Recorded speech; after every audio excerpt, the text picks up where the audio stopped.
Hey, welcome back. I'm really glad you're here tonight. Get comfortable. Maybe pull that blanket just a little closer, because what I'm about to share with you is one of those stories that sounds almost impossible until you realize every single bit of it is true. Let me ask you something. What would happen if right now every light in your home went out and stayed out? Not just for an hour, not just for the night, but permanently. No ceiling lights, no phone screen, no little glowing clock on the microwave. Nothing. For most of us, that thought is mildly uncomfortable, maybe even kind of exciting for about 10 minutes, and then the panic sets in. But here's the thing. For the people living in Victorian England, that wasn't a nightmare scenario. That was just Tuesday. Tonight we're going back to an era that looks elegant from the outside. All those gorgeous houses, the lace curtains, the fine china. But once the sun went down, life inside those homes became something most of us would barely recognize, and honestly, something most of us would not last a single week surviving. So let's set the scene properly. Imagine London. The year is 1875. It's late October, and the sun starts sinking around 4 in the afternoon. The sky goes from pale gray to deep violet, to something that feels almost threatening. And just like that, the world shrinks. Not metaphorically, literally shrinks. Because when darkness fell in a Victorian home, the zone of safety, the circle of light you could actually see and move within, was about 3 feet wide, the radius of a single candle flame. Think about that for a moment. Everything beyond those 3 feet, shadow. Corners you couldn't see into, staircases that disappeared into nothing, hallways that seemed to go on forever into the dark. This wasn't just uncomfortable for the people living it. This was the physical reality of every single evening of their lives, from October through March. Now, I want to be honest with you about something, because I think we often romanticize the Victorian era in a way that doesn't quite do justice to what it was actually like. We see the paintings, we see the portraits of families gathered around a warm fireplace, everyone looking rosy-cheeked and content. We watch period dramas where the candles somehow illuminate an entire room perfectly, and nobody's eyes are hurting, and everyone can read their letters without squinting like they're trying to decode ancient hieroglyphics. But here's the reality that those paintings don't show you. A single tallow candle, the cheap kind, the kind most working-class Victorian families actually used, produced about the same amount of light as a modern 10-watt bulb, on a very generous day. Tallow candles also smelled. They smelled of rendered animal fat, because that is precisely what they were made from. Imagine trying to eat your dinner by the warm, romantic glow of boiled sheep fat. Even the better quality beeswax candles, which were significantly more expensive, cast light that was dim and uneven. Shadows danced on the walls constantly. Every movement in a room created shifting darkness around it. Historians who have recreated Victorian lighting conditions describe it as profoundly disorienting. Your eyes never quite settle, never quite rest. And this is the part that genuinely gets to me every time I think about it. People read by this light. Children did their schoolwork. Seamstresses stitched by this light for hours. Clerks copied documents. Writers wrote novels. Charles Dickens wrote some of the most beloved stories in the English language by candlelight, and his eyesight deteriorated significantly by his mid-40s. That's not a coincidence. There's a particular document I find fascinating. A household management guide from 1861 written by a woman named Isabella Beeton, who became something like the Martha Stewart of the Victorian age. In her book, she laid out the precise schedule of a well-run household. And when you read the evening sections carefully, you start to notice something. Everything was organized around the limitations of light. Dinner was served early, ideally before the last of the natural light faded. Visitors were expected to arrive and leave before full darkness.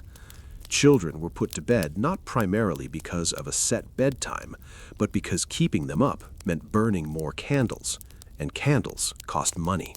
In the 1860s, a working-class family in London might spend the equivalent of around 8 to 12% of their weekly income on candles and lamp oil alone. That's not a small number. That's a real sacrifice. That's the difference between candles or a slightly better cut of meat for Sunday supper.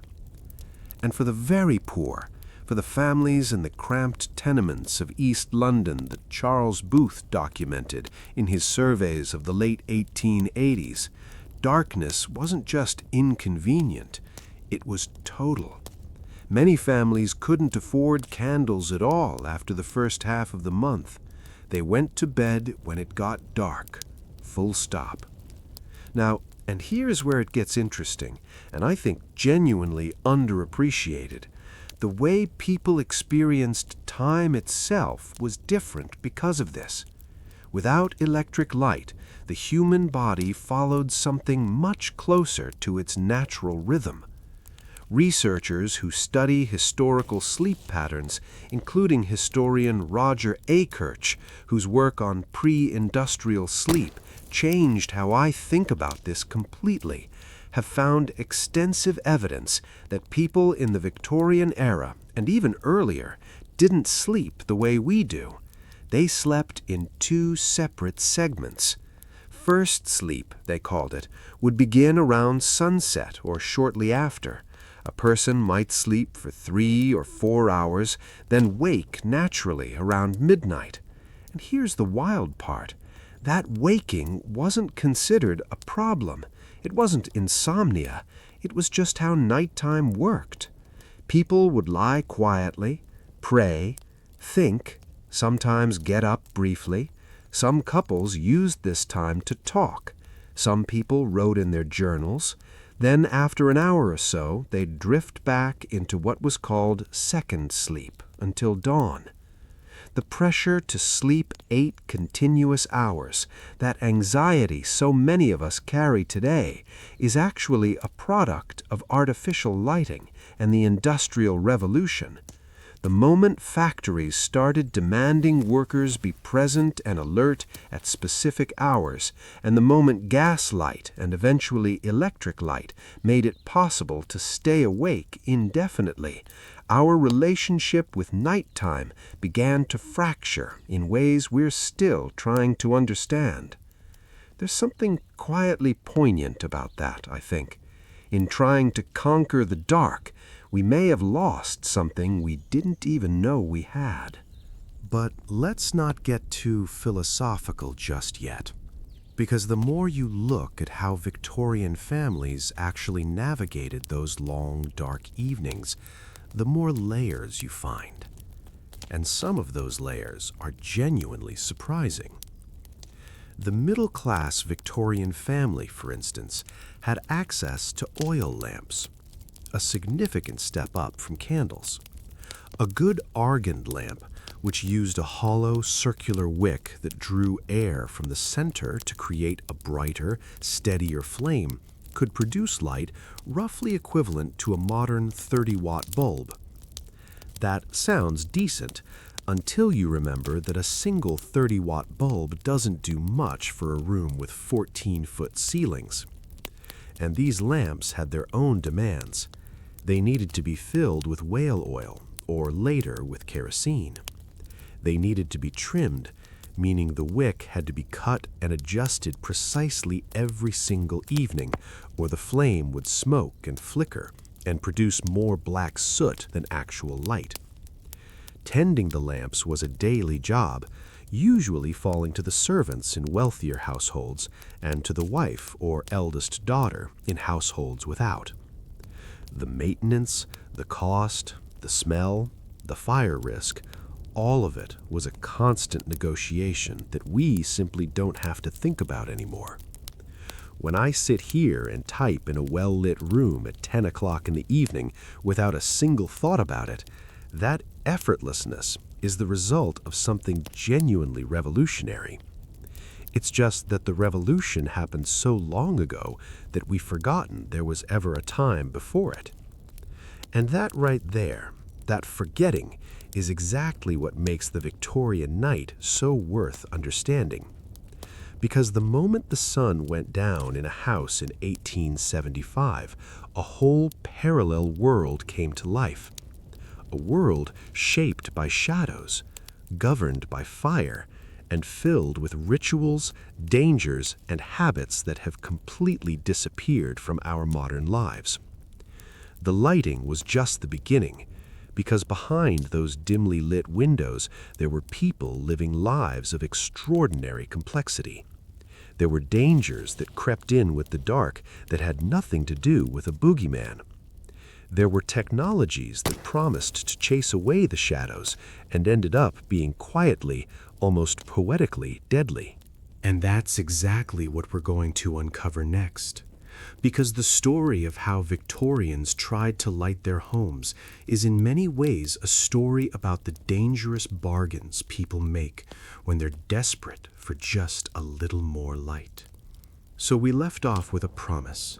The idea that Victorians made a dangerous bargain when they reached for more light. And there is no better example of that bargain than the gas lamp. If you had walked into a well-to-do Victorian home sometime in the 1850s or 1860s and seen the gas lights burning in the parlor, you would have been genuinely impressed. Compared to the dim, smoky flicker of a tallow candle, gaslight was extraordinary. It was brighter, steadier, and it felt modern in a way that made people genuinely proud.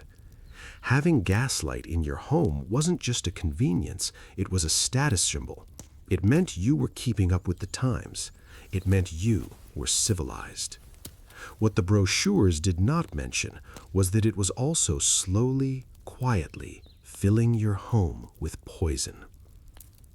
Let me take you back to London in the 1850s, when gaslight was spreading rapidly through the homes of the middle and upper classes.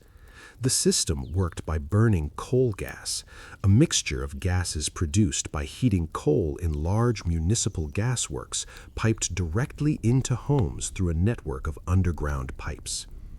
Small burners mounted on walls or hanging from ceiling fixtures were lit each evening with a match or a taper, and they hissed softly as they burned.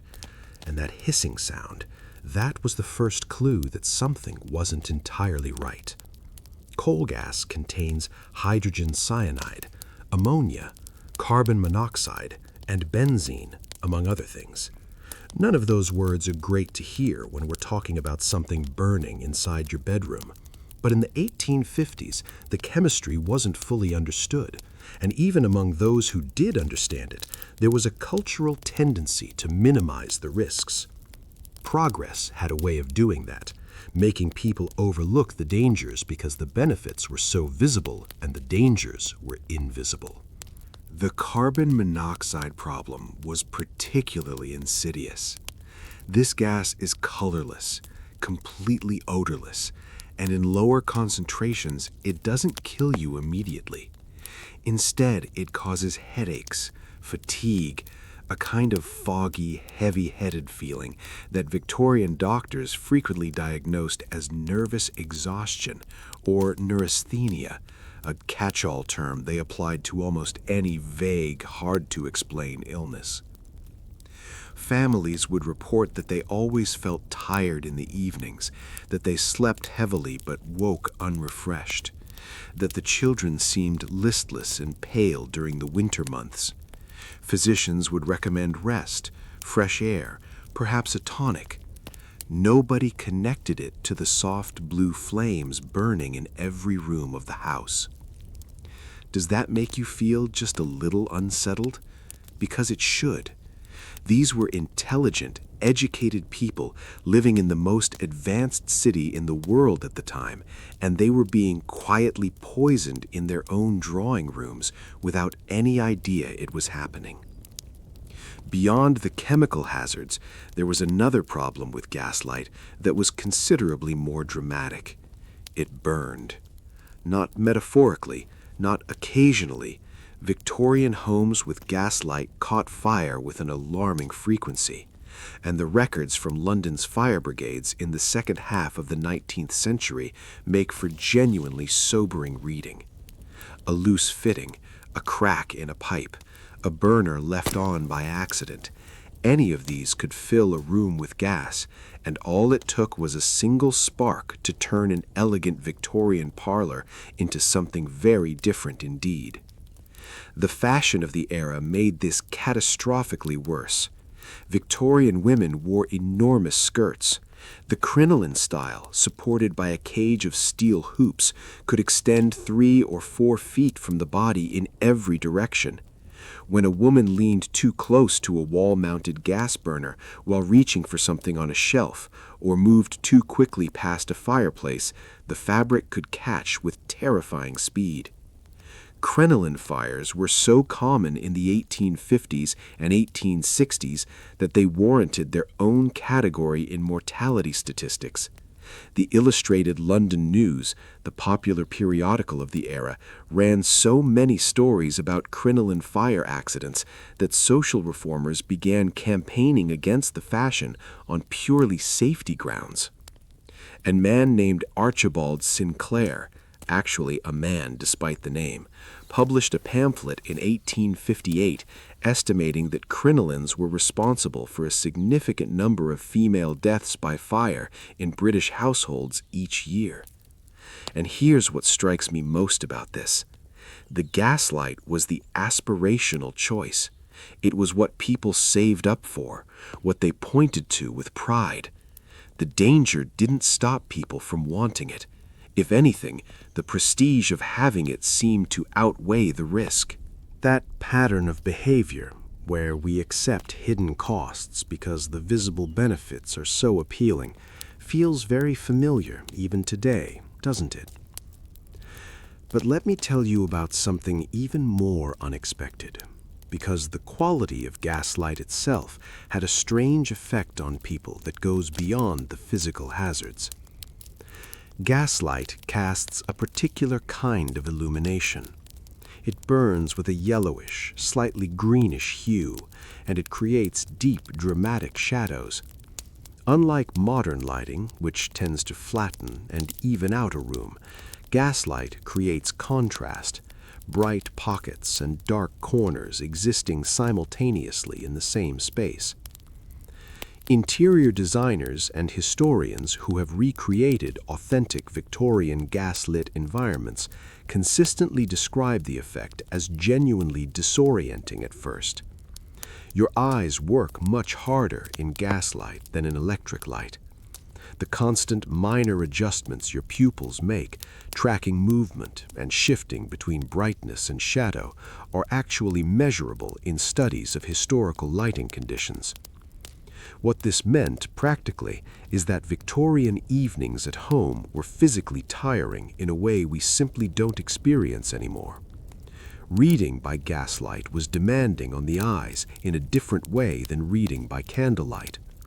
It was brighter, yes, but the flickering and the color of the flame still caused significant strain. Opticians in the Victorian era reported a steady rise in patients complaining of eye fatigue and deteriorating near vision. And the medical literature of the period is full of recommendations about proper positioning relative to gas lamps, the importance of not reading for extended periods, the danger of allowing children to study too close to a burner. They were essentially writing instructions for how to live with something that wasn't entirely safe, and treating those instructions as a reasonable solution, which again feels strangely recognizable. There's a particular case that I think captures the strange duality of Victorian gaslight better than almost anything else. In 1868, a young woman named Elizabeth Siddal, though by then she'd been married to the painter Dante Gabriel Rossetti, died in her home on Chatham Place in London. The official cause was an overdose of laudanum, but the circumstances of her final hours included a gas lamp that had been left burning in her bedroom overnight. Her husband returned home to find the room thick with fumes. Whether the gas contributed to what happened that night or simply added a further layer of tragedy to an already devastating set of circumstances, we cannot say with certainty. But the image of it, the lamp burning softly, steadily in the dark while someone lay dying in its glow, strikes me as a kind of terrible metaphor for the whole Victorian relationship with gaslight. Beautiful, dangerous, and somehow normal enough that nobody thought to question it until it was too late. Gaslight began its slow fade from Victorian homes in the 1880s as electric lighting started to become viable for domestic use. Thomas Edison's practical incandescent bulb was demonstrated in 1879, and by the late 1880s, a handful of wealthy London homes had begun to make the transition. The Savoy Theatre became the first public building in the world to be lit entirely by electricity in 1881. When audiences walked in and saw those steady, clean white lights, no flickering, no smell, no hissing, the reaction was reportedly one of genuine astonishment. Some people were suspicious. Surely something that bright and steady must be less safe, not more. It took years for the cultural trust in electric light to solidify. And isn't that a funny thing when you think about it? The thing that was actually safe took longer to be trusted than the thing that had been quietly dangerous all along. It makes you wonder how many times in history, and honestly in our own lives, we've extended trust to the familiar at the expense of the genuinely better option. Just because we know the risks doesn't always mean we do something about them.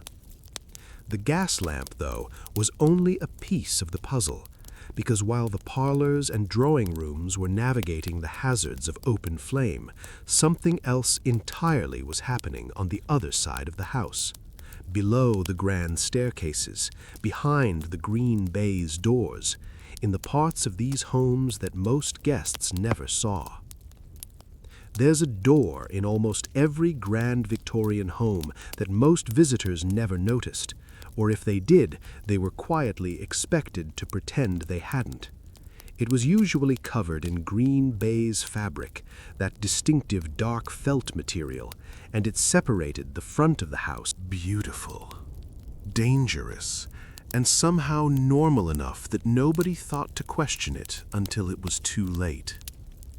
Gaslight began its slow fade from Victorian homes in the 1880s as electric lighting started to become viable for domestic use. Thomas Edison's practical incandescent bulb was demonstrated in 1879, and by the late 1880s, a handful of wealthy London homes had begun to make the transition. The Savoy Theatre became the first public building in the world to be lit entirely by electricity in 1881. When audiences walked in and saw those steady, clean white lights, no flickering, no smell, no hissing, the reaction was reportedly one of genuine astonishment. Some people were suspicious.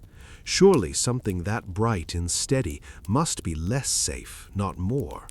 It took years for the cultural trust in electric light to solidify. And isn't that a funny thing when you think about it? The thing that was actually safe took longer to be trusted than the thing that had been quietly dangerous all along. It makes you wonder how many times in history, and honestly in our own lives, we've extended trust to the familiar at the expense of the genuinely better option. Just because we know the risks doesn't always mean we do something about them. The gas lamp, though, was only a piece of the puzzle, because while the parlors and drawing rooms were navigating the hazards of open flame, something else entirely was happening on the other side of the house.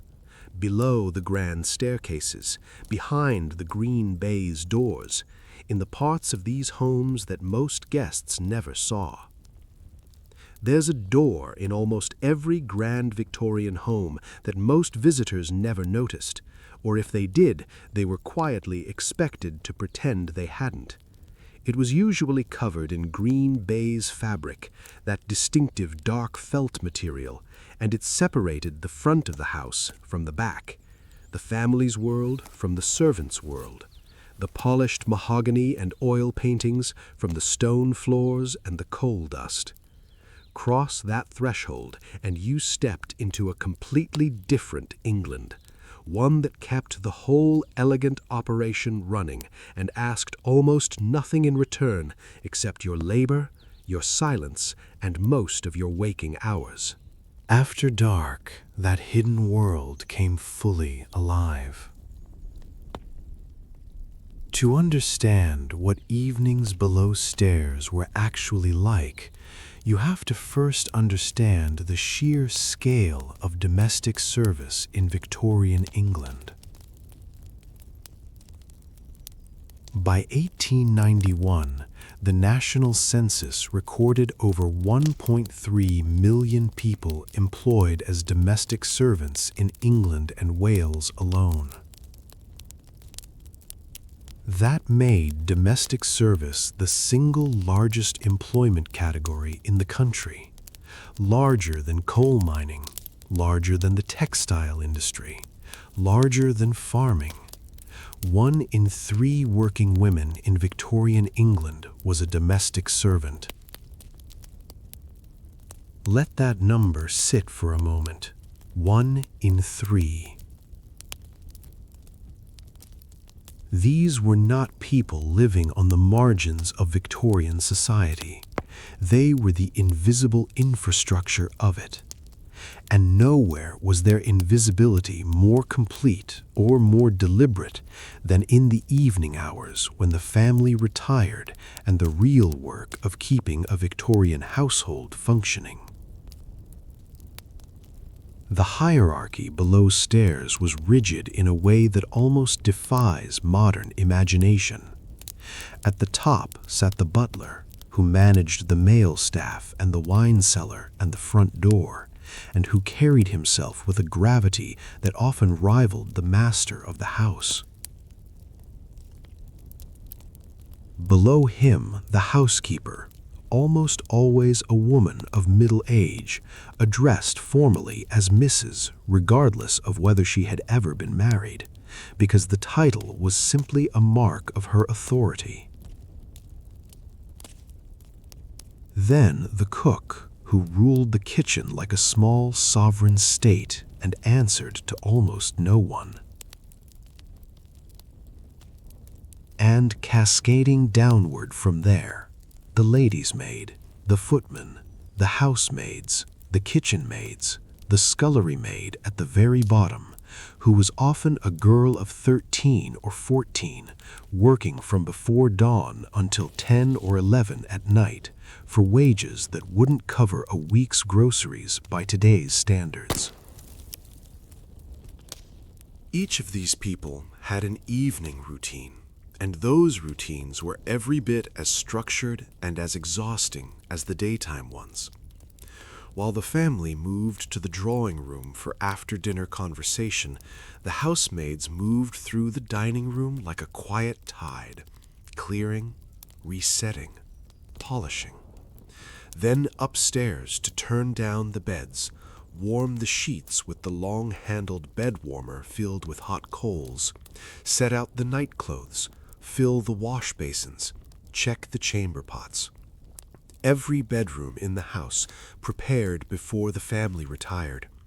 And all of this had to be done with almost no sound and with a specific kind of invisibility. The rules in many households were explicit. A housemaid caught in the family's part of the house at the wrong time was expected to turn and face the wall until the family member had passed, not to make eye contact, not to speak unless spoken to essentially disappear in plain sight. Mrs. Beeton's guide, the same household manual from 1861 that we touched on earlier, actually codified these expectations in writing. The message it conveyed to servants was clear. You exist to enable this household, not to be seen within it. I find that genuinely difficult to sit with. These were human beings, often young women barely out of childhood, making themselves invisible as a professional requirement night after night. But here's where the story gets more layered and more human than each of these people had an evening routine, and those routines were every bit as structured and as exhausting as the daytime ones. While the family moved to the drawing room for after-dinner conversation, the housemaids moved through the dining room like a quiet tide, clearing, resetting, polishing. Then upstairs to turn down the beds, warm the sheets with the long-handled bed warmer filled with hot coals, set out the night clothes, fill the wash basins, check the chamber pots. Every bedroom in the house prepared before the family retired. And all of this had to be done with almost no sound and with a specific kind of invisibility. The rules in many households were explicit. A housemaid caught in the family's part of the house at the wrong time was expected to turn and face the wall until the family member had passed, not to make eye contact, not to speak unless spoken to essentially disappear in plain sight. Mrs. Beeton's guide, the same household manual from 1861 that we touched on earlier, actually codified these expectations in writing. The message it conveyed to servants was clear. You exist to enable this household, not to be seen within it. I find that genuinely difficult to sit with. These were human beings, often young women barely out of childhood, making themselves invisible as a professional requirement night after night. But here's where the story gets more layered and more human than the formal rules would suggest, because once the family was in bed and the green baize door was closed for the night, something shifted below stairs. The kitchen, warm from the range that burned almost continuously, became a gathering place. Servants who'd been scattered through the house all day, never allowed to speak above a murmur in the family's presence, finally came together in the only hours that were even remotely their own. The cook might brew a pot of tea. The footman might sit at the long kitchen table. Conversation, real conversation, uncensored and unsupervised, filled the room. Eric Horn, a butler who worked in grand English houses for over 40 years and wrote a remarkable memoir in 1923, described these evening hours in the kitchen as the only time servants felt fully human during their working lives.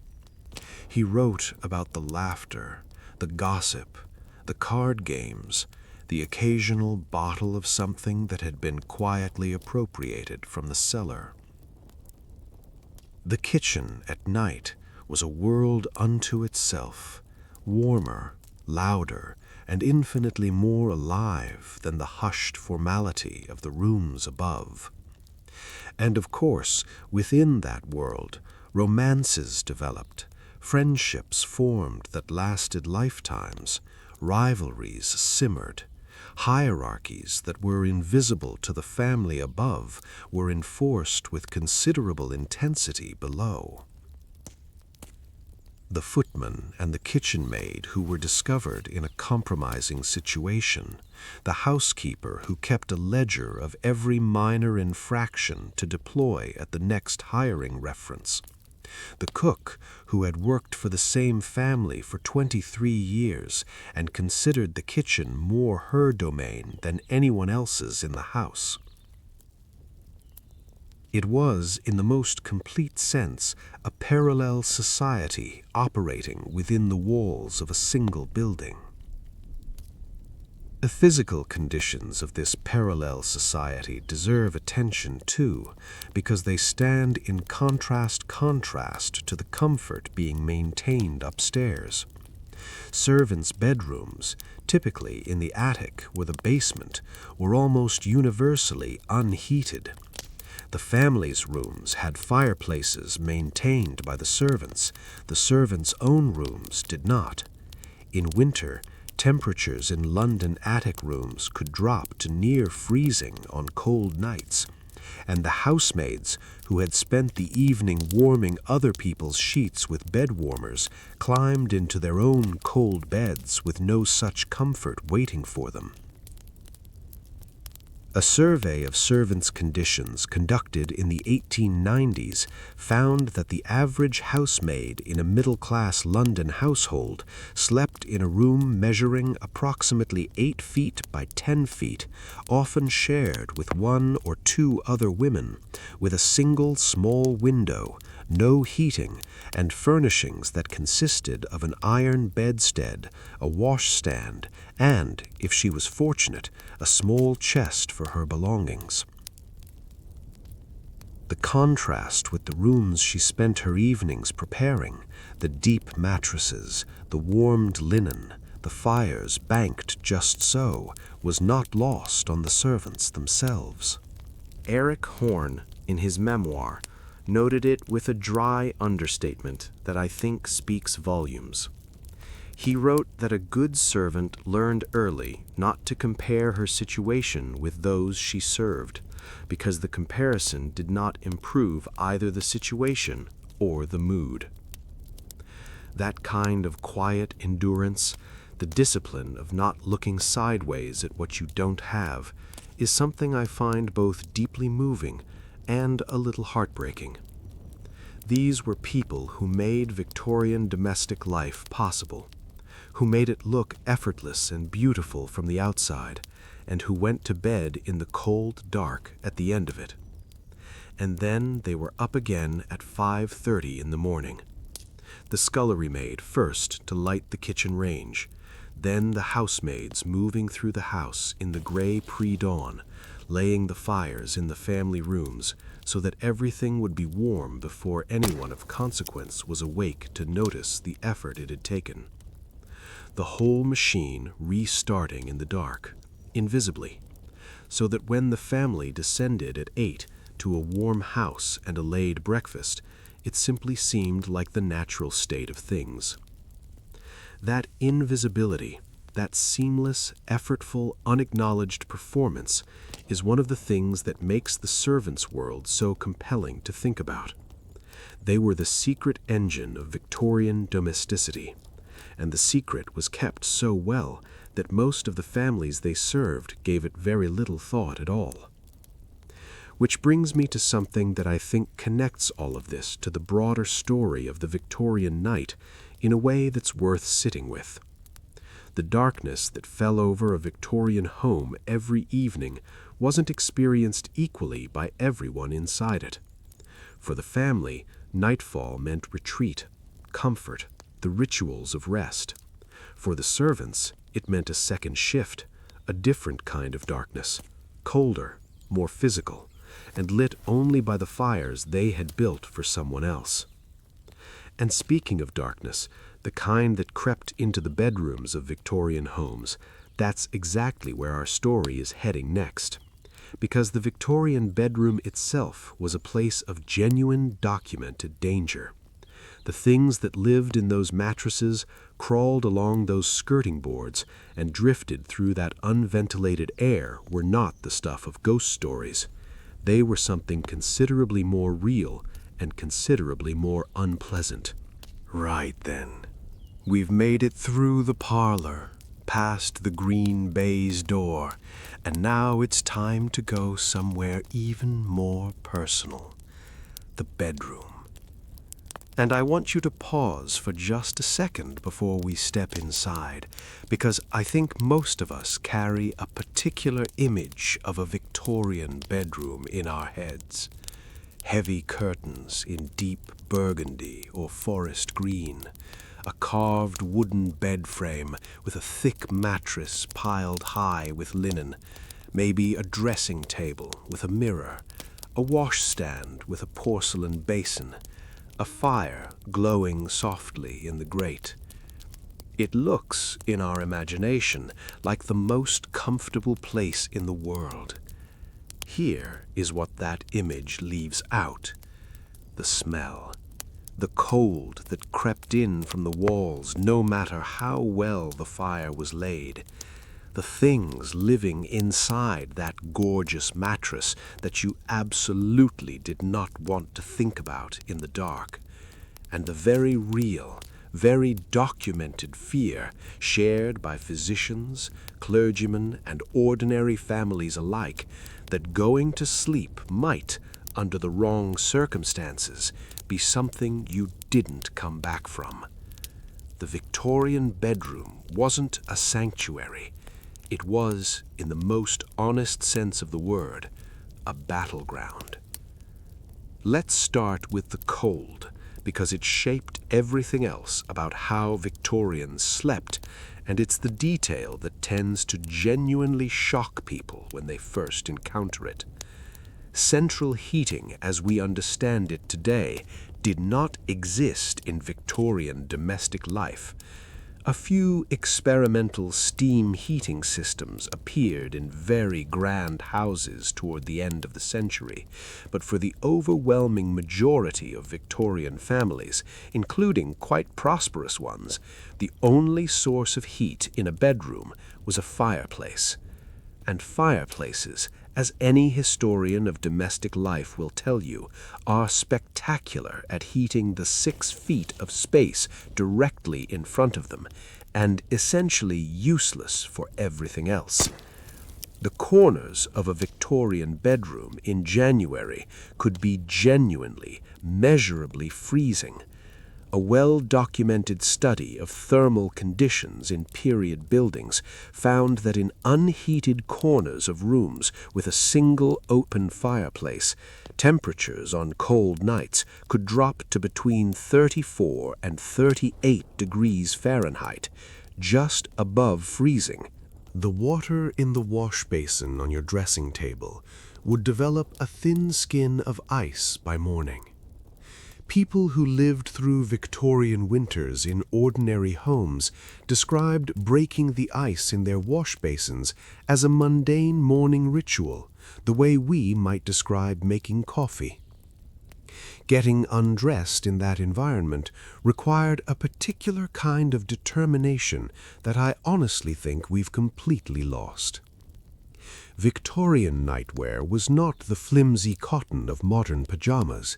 It was heavy flannel, full length, often including a nightcap to retain body heat, because the head loses a disproportionate amount of warmth, and the Victorians knew it intuitively, even if they didn't have the science to explain why. Bed socks were not optional. They were survival equipment. The bed itself was the only warm place in the room, and the process of getting into it, warming the sheets first with that coal-filled bed warmer the housemaid had prepared, then getting in as quickly as possible and pulling the curtains of the four-poster closed to create a tent of trapped body heat, was a nightly performance that had been refined over generations. Heavy bed curtains weren't decorative. They were insulation. Without them, the radiant cold from the walls would pull heat away from the sleeping body all night long. Now, about what was living in that warm curtained bed alongside you. I'll be gentle about this, but I also won't soften it too much, because the reality is part of the story. Bed bugs, and I mean this in the most literal entomological sense, were one of the defining domestic problems of the Victorian era. Not just in poor households, not just in overcrowded urban tenements, in respectable, middle-class, well-managed Victorian homes. The insects traveled in second-hand furniture, in luggage, in the stuffing of mattresses, and once established in a household, they were extraordinarily difficult to eliminate with the tools available at the time. The standard Victorian mattress was filled with horsehair, wool, flock, or straw. All of these materials provided ideal harborage for insects, and the warmth of a sleeping body made the mattress the most attractive location in the house. Pest control manuals from the 1860s and 1870s, and there were several because the market for them was substantial, recommended treatments including oil of turpentine, spirits of wine, and a compound of corrosive sublimate, which is mercuric chloride, a highly toxic substance that was essentially being brushed onto surfaces where people slept. The fact that these treatments themselves, one guide published in 1869, aimed specifically at housewives managing their own households, estimated that a single untreated infested mattress could harbor several thousand insects at various life stages. The author wrote this with a calm, practical tone that suggests the reader was not expected to be shocked, merely instructed. This was a known, managed problem, not a crisis, just life. Dangerous seems not to have been the primary concern. The bugs were worse. Does that change how you picture that lovely Victorian bedroom? Because it changes it quite a bit for me. Beyond the cold and the insects, and I realize that sentence is doing a lot of heavy lifting, there was a third element of the Victorian bedroom that deserves its own moment: the air itself. Victorian medical theory was still substantially shaped by the concept of miasma. The idea, inherited from ancient medicine and still dominant in the early to mid-19th century, that disease was caused by bad air, specifically by the kind of warm, stagnant, organic-smelling air that accumulated in enclosed spaces where people slept. The miasma theory was wrong in its mechanism. We now know that most infectious diseases are caused by pathogens, not by smells. But it wasn't entirely wrong in its instincts. Poorly ventilated rooms where multiple people slept did carry higher concentrations of exhaled carbon dioxide, higher humidity, and, in some cases, genuinely elevated pathogen loads from respiratory illness. The Victorians were right that something was wrong with the air in a sealed bedroom. They just didn't know exactly what. The response to this was a genuinely fascinating split in Victorian medical and domestic advice. On one hand, physicians and sanitary reformers from the 1850s onward campaigned vigorously for open windows at night. Edwin Chadwick, whose 1842 report on the sanitary conditions of the laboring population was one of the most influential public health documents of the century, argued that fresh air was among the most powerful tools against disease. Wealthy Victorian homes began to incorporate purpose-built ventilation systems, small grills above windows, ventilated chimney flues, even mechanical air pumps in some avant-garde designs. On the other hand, the same families who were being told to open their windows were also being told by different authorities that night air was specifically dangerous, that the air after dark carried particular hazards, fogs, effluvia from the ground, mysterious emanations that daylight somehow neutralized. This belief was so widespread that many Victorians slept in tightly sealed rooms with tightly shut windows and heavy curtains drawn, convinced that the outside night air was the enemy.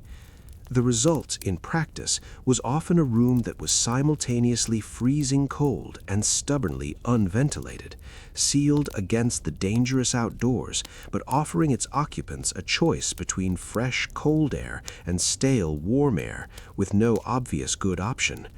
Florence Nightingale, who had rather strong opinions about almost everything related to sanitation and health, addressed this directly in her 1860 book on nursing.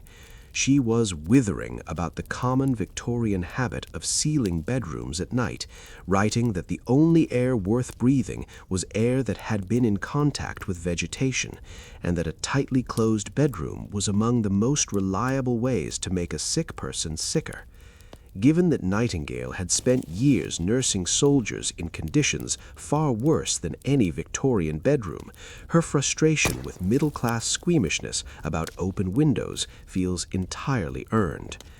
There's a specific detail that I keep coming back to when I think about all of this, and it's this. The people who slept in these rooms were not naive or careless. They were doing their best with what they understood in conditions that we would find nearly intolerable. The woman who sealed her bedroom window against the night air because she genuinely feared it was protecting her family as best she knew how. The father who spent money he could barely spare on mercuric chloride treatment for the mattress was trying to give his children a safer night's sleep. The family who huddled under layers of flannel and wool in a curtained bed in January was adapting intelligently to a cold they had no other way to manage. When I read the diaries and household manuals and medical guides from this period, and there are a remarkable number of them, what strikes me most is not the strangeness of the Victorian bedroom.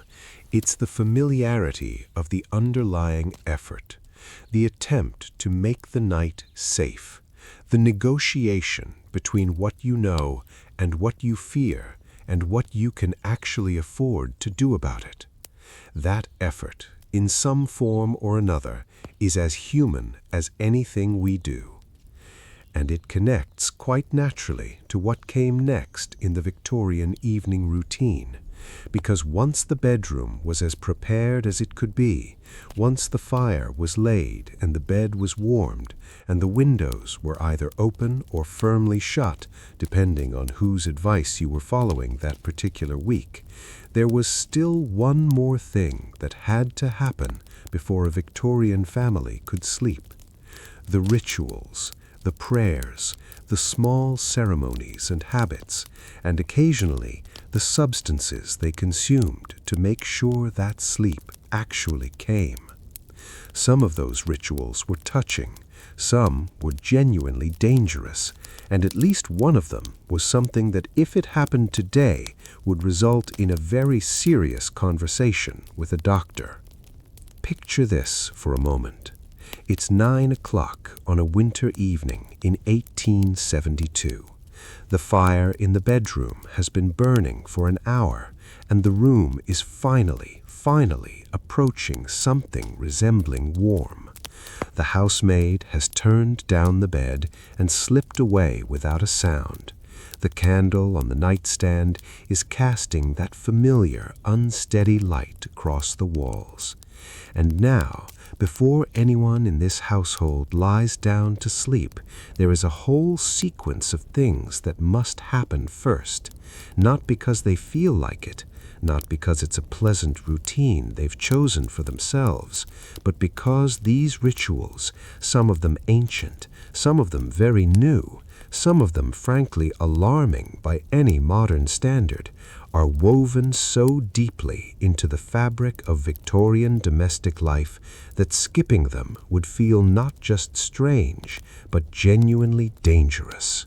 What happened in those quiet minutes between sitting up and lying down tells us more about how Victorians understood the world and their place in it than almost anything else in their daily lives.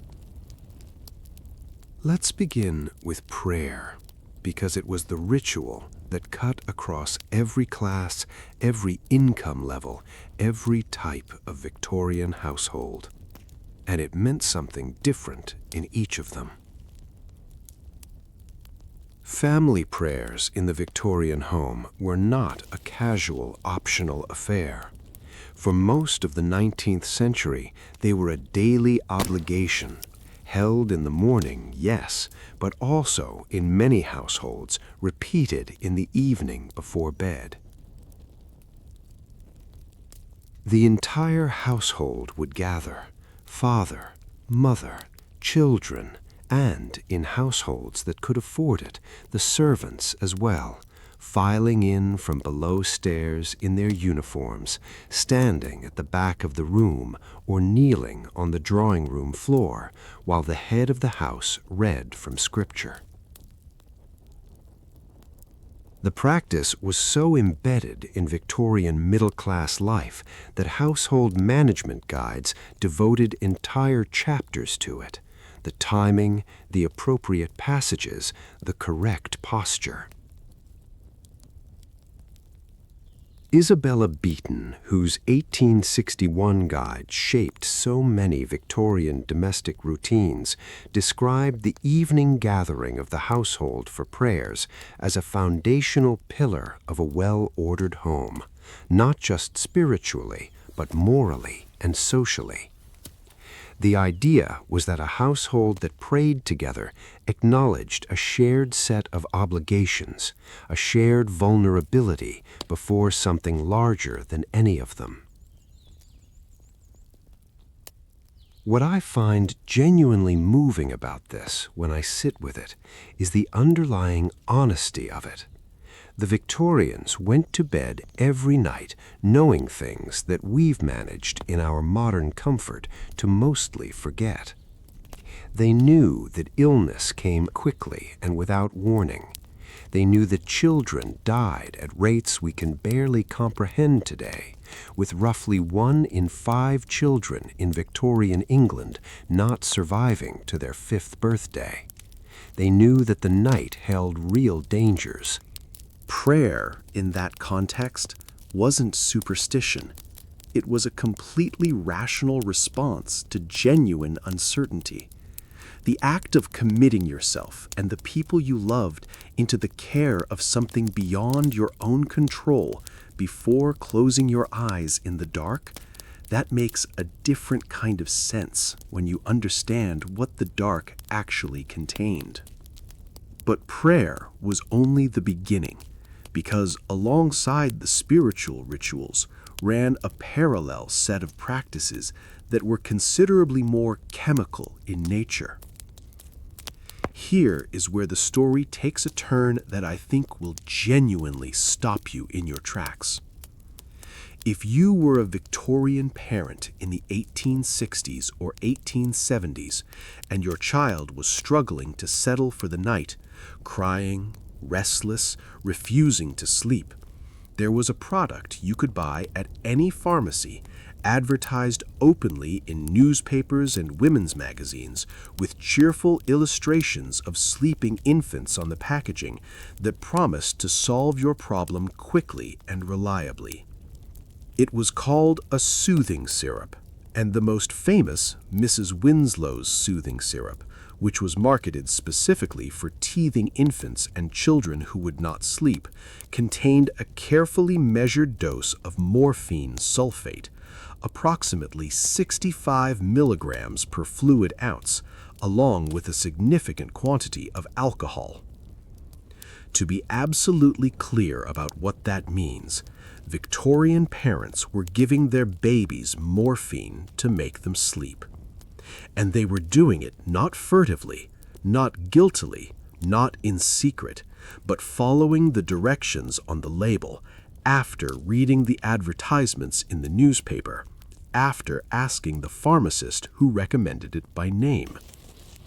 The product sold in enormous quantities throughout the United States and Britain for decades. It was available until well into the 20th century, and the reason it sold so well, the reason mothers and fathers trusted it, was that it worked. The baby stopped crying. The baby slept. The exhausted parent could finally rest.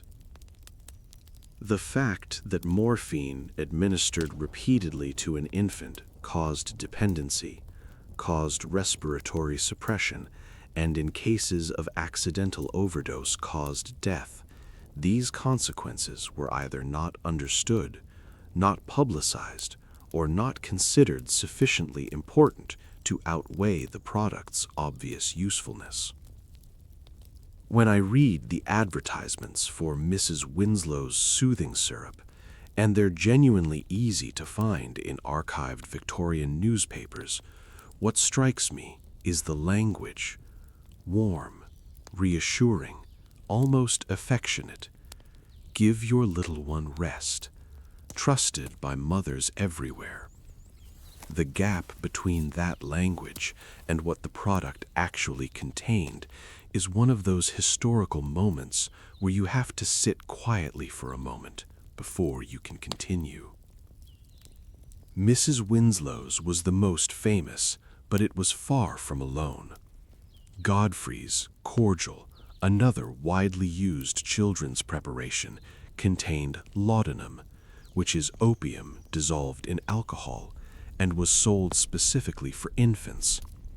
Dalby's carminative, advertised for wind and colic in babies, also contained opium derivatives.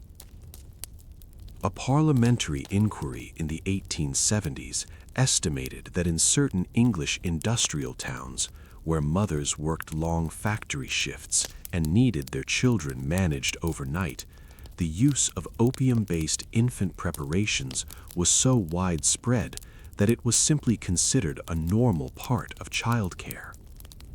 The inquiry found cases of infants who had been dosed nightly from the first weeks of life, children who were described by neighbors as unusually quiet and pale. The language used in the parliamentary record is careful, measured, bureaucratic, but reading between the lines, the picture it paints is one of ordinary people making impossible choices under impossible conditions with the tools that were available to them. I don't say this to cast judgment on Victorian parents. Most of them had no idea what was in these products beyond the cheerful label. The science of pharmacology was young, regulation was almost non-existent, and the concept of addiction, as we understand it today, was barely articulated in mainstream medicine. What they knew was exhaustion, and what they had was a bottle that helped. That context matters. History always makes more sense when you understand the pressure people were actually under. Beyond the chemical aids to sleep, the Victorian bedtime ritual included a whole ecosystem of superstitions and folk practices that ran alongside the official Christianity with surprising comfort. Shoes, for instance. The practice of placing shoes with the toes pointing away from the bed, or, in some regional variations, turning one shoe upside down before sleeping, was documented across multiple counties of England throughout the Victorian period. The belief, loosely, was that it confused malevolent spirits that might otherwise find their way to the sleeper.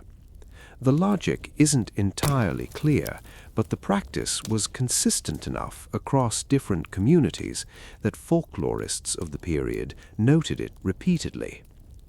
Mirrors were another source of genuine nocturnal anxiety. The Victorian superstition around covered mirrors, particularly in rooms where illness had occurred or where someone was believed to have recently passed away, was connected to a broader set of beliefs about the boundary between the living world and whatever lay beyond it. At night, that boundary felt thinner.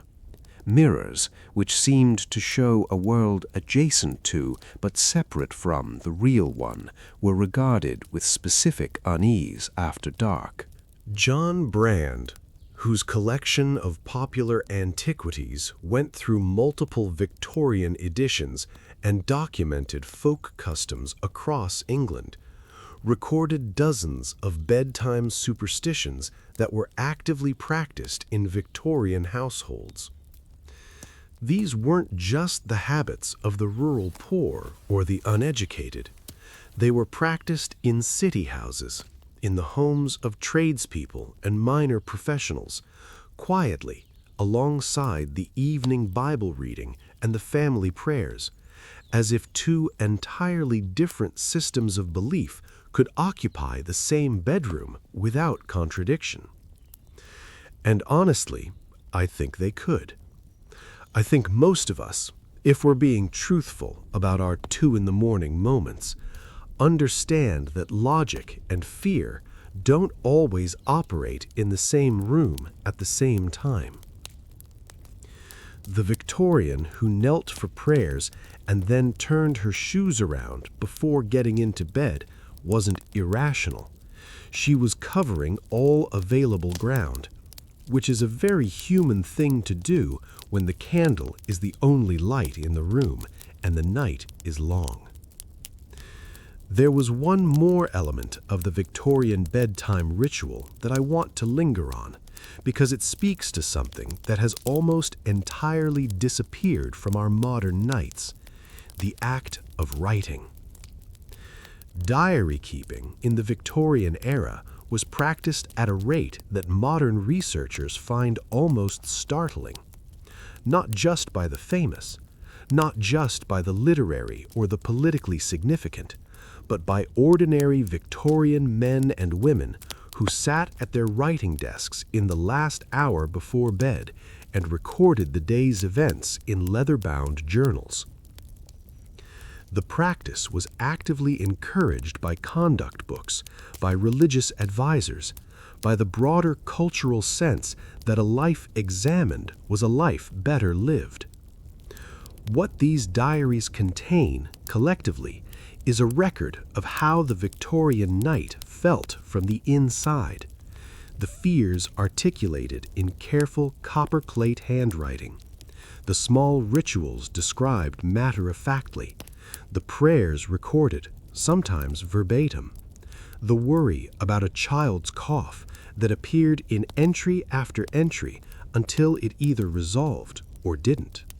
Reading Victorian diaries, and thousands of them have been digitized and made available to researchers, is one of the most direct ways to understand that these people were not figures in a period drama. They were people lying awake in the dark, writing down their anxieties by candlelight, hoping the morning would be better than the evening had been. That impulse to make sense of the day before surrendering it to sleep hasn't changed at all. Only the medium has. All of these rituals, when you gather them together, were doing the same essential thing. They were building a wall between the conscious, managed world of the day and the uncontrolled, vulnerable hours of the night. Prayer for the soul, morphine syrup for the body, shoes turned the wrong way for whatever might be listening in the dark, a diary entry to process what the mind couldn't yet release. The Victorian bedtime ritual was, at its core, a negotiation with vulnerability, an acknowledgement that sleep required a kind of surrender, and that surrender needed to be managed carefully.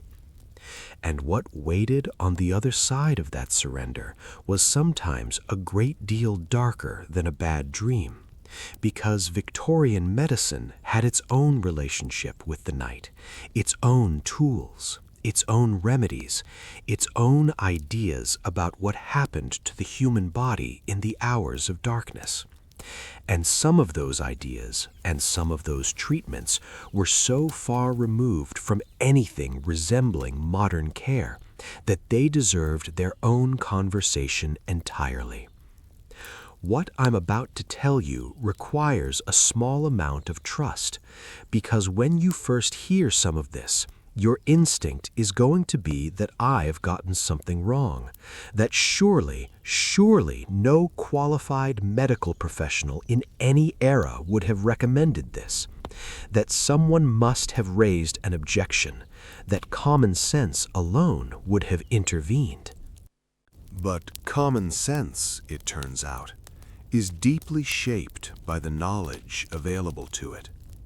And Victorian medicine, earnest, ambitious, frequently brilliant in its aspirations, and genuinely terrifying in some of its methods, operated in a world where the germ theory of disease was still being argued over, where the mechanisms of the human body were only partially understood, and where the night itself was considered a medically distinct environment with its own specific dangers and its own specific cures.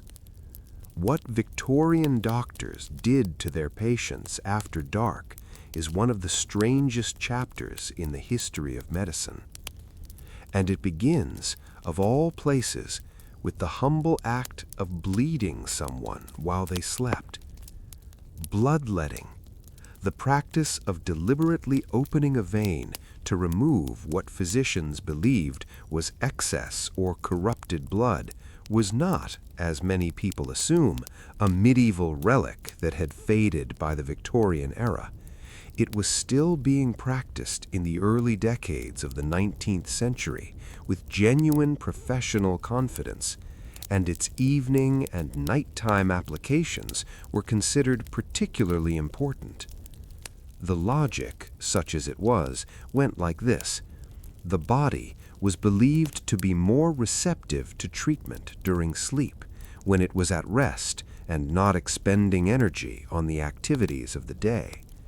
Evening bloodletting, performed as part of the preparation for sleep, was thought to calm the system, reduce inflammatory fevers, and prepare the patient for the restorative work the body supposedly performed during the night hours.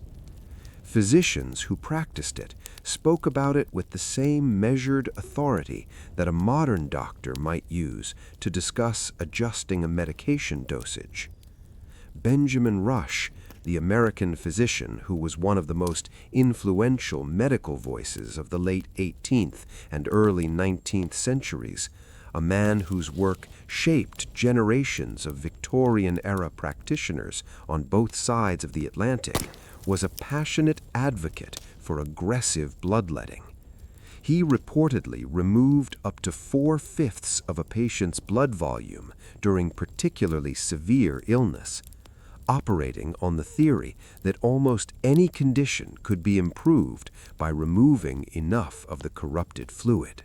His patients died at rates that, even by the standards of his own era, prompted concern among some colleagues. The practice began declining seriously in mainstream medicine by the 1850s and 1860s, as statistical analysis, the kind being pioneered by figures like Pierre Louis in Paris, who actually counted outcomes rather than relying on anecdote, began to make it embarrassingly clear that bled patients did not get better faster. They often got considerably worse.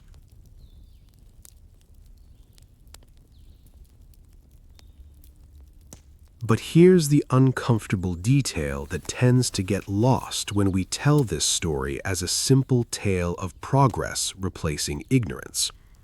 The decline was slow, uneven, contested. As late as the 1870s, there were respectable Victorian physicians still recommending modified forms of bloodletting for specific conditions.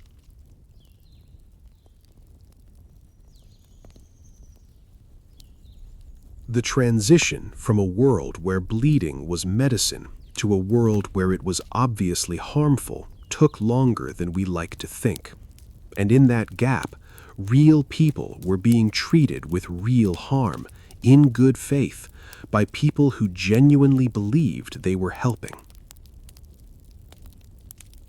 But bloodletting, at least, was on its way out by the height of the Victorian era. What replaced it in many cases was something that presented itself as more modern, more scientific, and more precisely calibrated to the chemistry of the human body. It was also, in ways that took decades to fully understand, profoundly dangerous in its own right.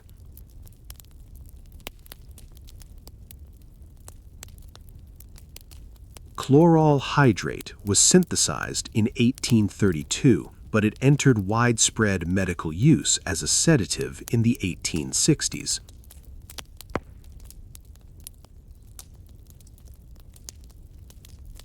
And its arrival was greeted with something close to euphoria in certain medical circles.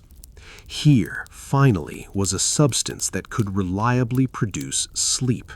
Not the uncertain drowsiness of a glass of wine or the crude, blunt force of opium, but a measured, predictable, chemically precise sedation. Physicians could give a patient chloral hydrate and reasonably expect sleep to follow within 30 minutes. For the management of insomnia, of nervous conditions, of pain that prevented rest, of the general Victorian category of hysteria, which was applied to women experiencing almost any kind of emotional distress, chloral hydrate was prescribed with remarkable frequency and remarkable liberality.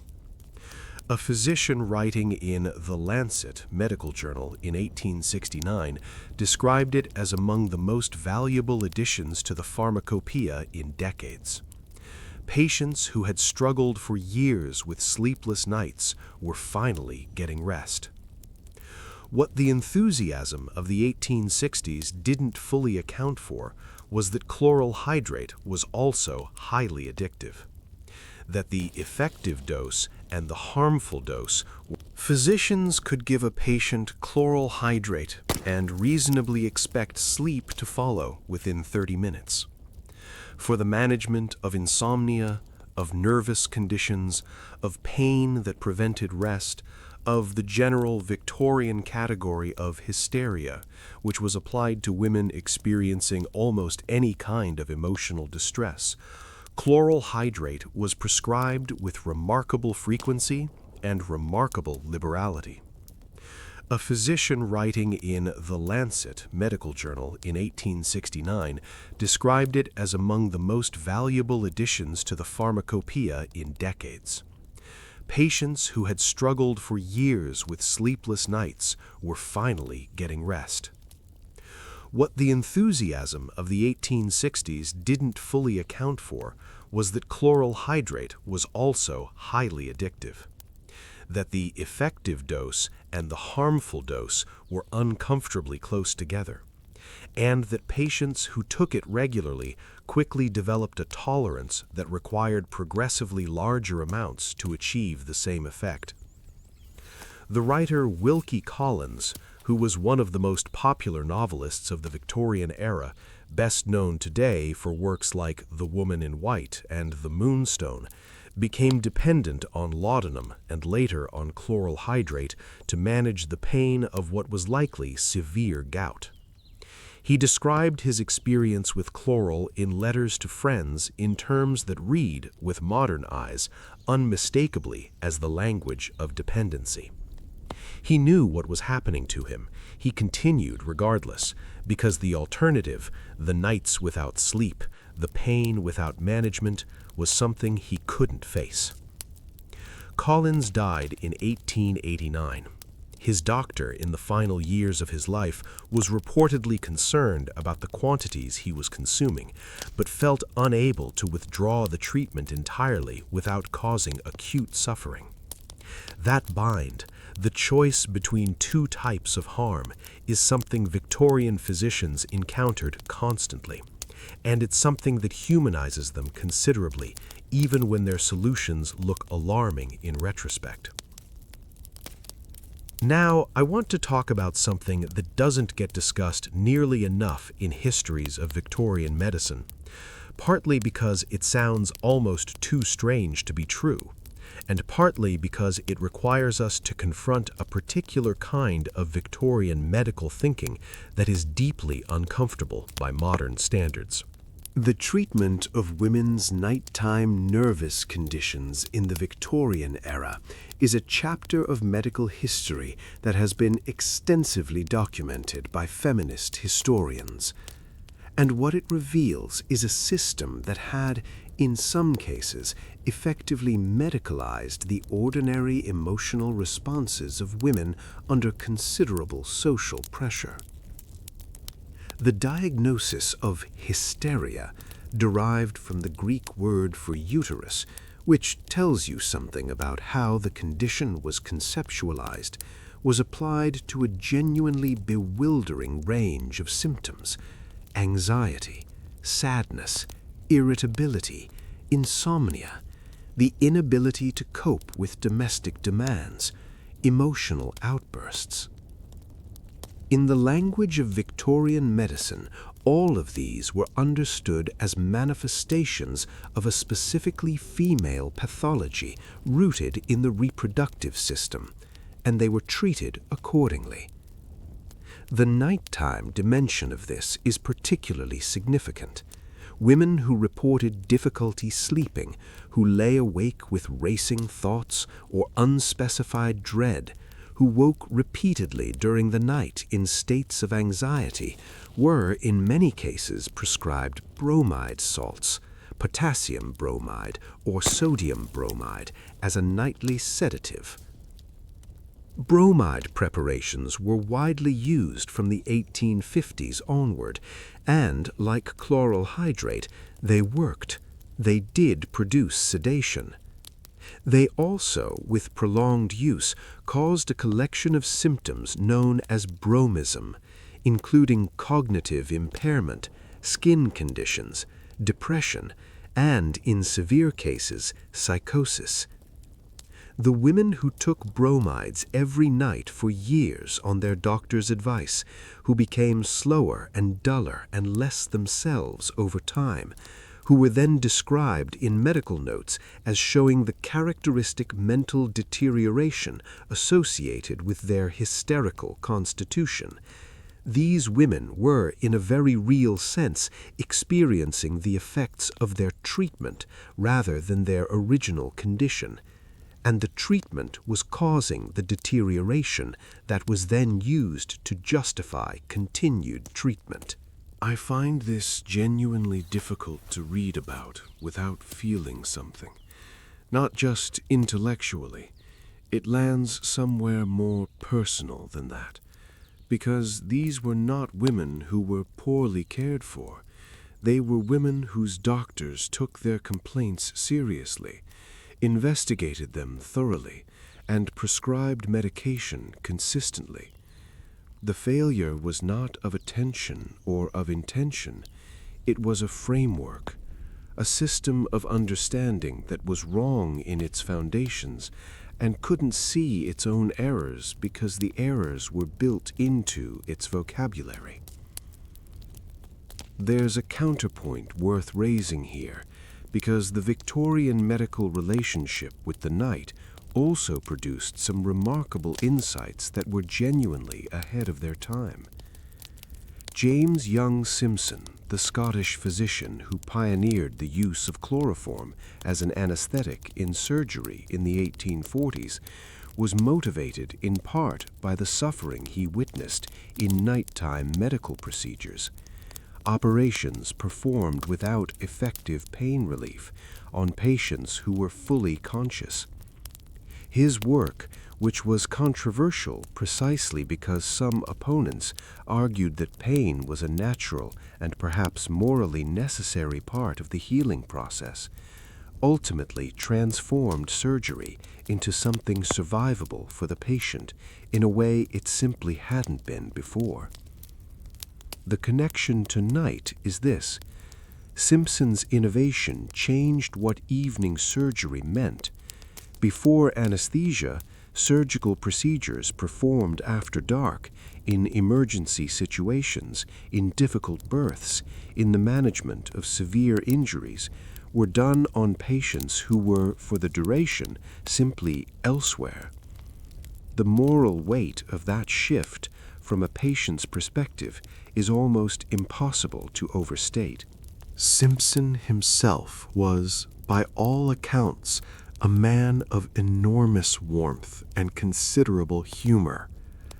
A physician who visited patients at all hours, who delivered babies in the middle of the night with the same energy he brought to his laboratory work, who genuinely seemed to find the suffering of others intolerable in a way that drove his entire career. He represents something important about Victorian medicine, the coexistence within the same era and sometimes the same individuals with practices that now look like harm and discoveries that were genuinely, lastingly good. Sitting with all of this, the bloodletting on its way out, the chloral hydrate on its way in, the bromides, the morphine syrups, the anesthesia, the fumbling toward germ theory, what strikes me most is how much of Victorian medical nighttime practice was motivated by a single, simple desire to make the suffering stop. The tools were often wrong, the theories were sometimes dangerously misguided, but the impulse behind almost all of it was recognizable and fundamentally decent. The parent giving the soothing syrup, the physician prescribing the bromide, the surgeon reaching for the chloroform, they were all, in their different ways, trying to do the same thing we try to do now, to reduce the pain, to bring the rest, to get through the night in one piece. We have better tools, we understand more, but the night still brings its own particular quality of vulnerability, its own specific fears, its own category of suffering that daylight somehow manages to keep at a comfortable distance. And in Victorian England, once the doctor had visited and the medicine had been taken and the candle had been blown out, what happened next in the streets beyond those darkened windows was a world entirely unto itself. A world that ran on darkness deliberately, that relied on the fact that respectable people had gone to bed, that had its own economy, its own dangers, and its own cast of characters who only emerged once the city's surface had gone quiet. What was happening outside those Victorian walls after midnight is a story that most history books treat as a footnote. It deserves considerably more than that. Step outside for a moment. Not literally. Stay comfortable, stay warm, but in your imagination, step through the front door of that Victorian townhouse we've been exploring all evening and stand on the pavement outside. It's 11 at night. The year is 1878. The street is not silent. This is the part that surprises people most when they first encounter it. We carry an image of Victorian streets after dark as essentially empty, dangerous perhaps, foggy certainly, but largely still, the city sleeping, the respectable world gone to bed. But the reality, documented in extraordinary detail by the journalists and social investigators of the era, was something else entirely. Victorian London after midnight was not a city that had gone to sleep. It was a city that had changed shifts. And the workers who clocked on when the gas lights began to dim ran an economy that the daylight world depended on absolutely, while making every effort never to be seen by it. The most comprehensive portrait of this hidden nocturnal London was painted by a journalist named Henry Mayhew, whose monumental work, published across the early 1850s, documented the lives of London's working poor in a level of detail that had simply never been attempted before. Mayhew walked the streets at night. He sat in the coffee stalls. He interviewed the workers at 4 in the morning on the riverbank and the market porters arriving at Covent Garden before dawn. What he found was a civilization operating in the hours that polite society had vacated. Take Covent Garden Market, which in the Victorian era was London's central wholesale market for fruit, vegetables, and flowers. The market did not open at a genteel hour in the morning. The serious business began around 2 in the morning, when the wagons started arriving from the farms and market gardens surrounding the city.